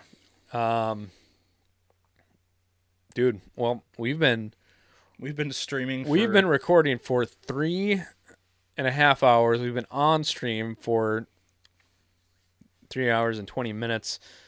If you didn't catch the beginning of this, that's because I hit space bar, and that is Whiskey Boy Goes to Kentucky plus Whiskey Blind, and this is part 2. While we were doing the pours for the blind, I hit space bar. Yeah. And canceled the stream. So there's that. But anything else before we close out? I don't think so. This has been a fun stream. Thank you for everyone Yes. that has hopped on to join us. Thanks to Whiskey Shaman. Thank you, ASMR Whiskey. Thanks, Henry. What was the other one? Thank you, Tater Dom. Yep. Like I said at the beginning of this, we're going to try to do this at least once a month. Sometimes maybe more often, depending on the situation. And if you like this content, please subscribe, like, comment. If you want us to do a review of something and it's decently obtainable, we will try our best to do it. If you want to send us a sample yeah, sure. of something unobtainable. You can message us on Instagram at Whiskey House Pub House on Instagram. If you want to see more of the Kentucky trip, also, most of it is on the Instagram highlights page. on the Instagram, on our Instagram page. Yeah, but I think this will end up being a podcast that I publish. If you're interested in our podcast, it's on pretty much every site you listen to podcasts. So, but farewell. Thanks for joining us on this episode of the Whiskey House Pub House. My name's Dylan. I'm Whiskey Boy. We'll see you next time.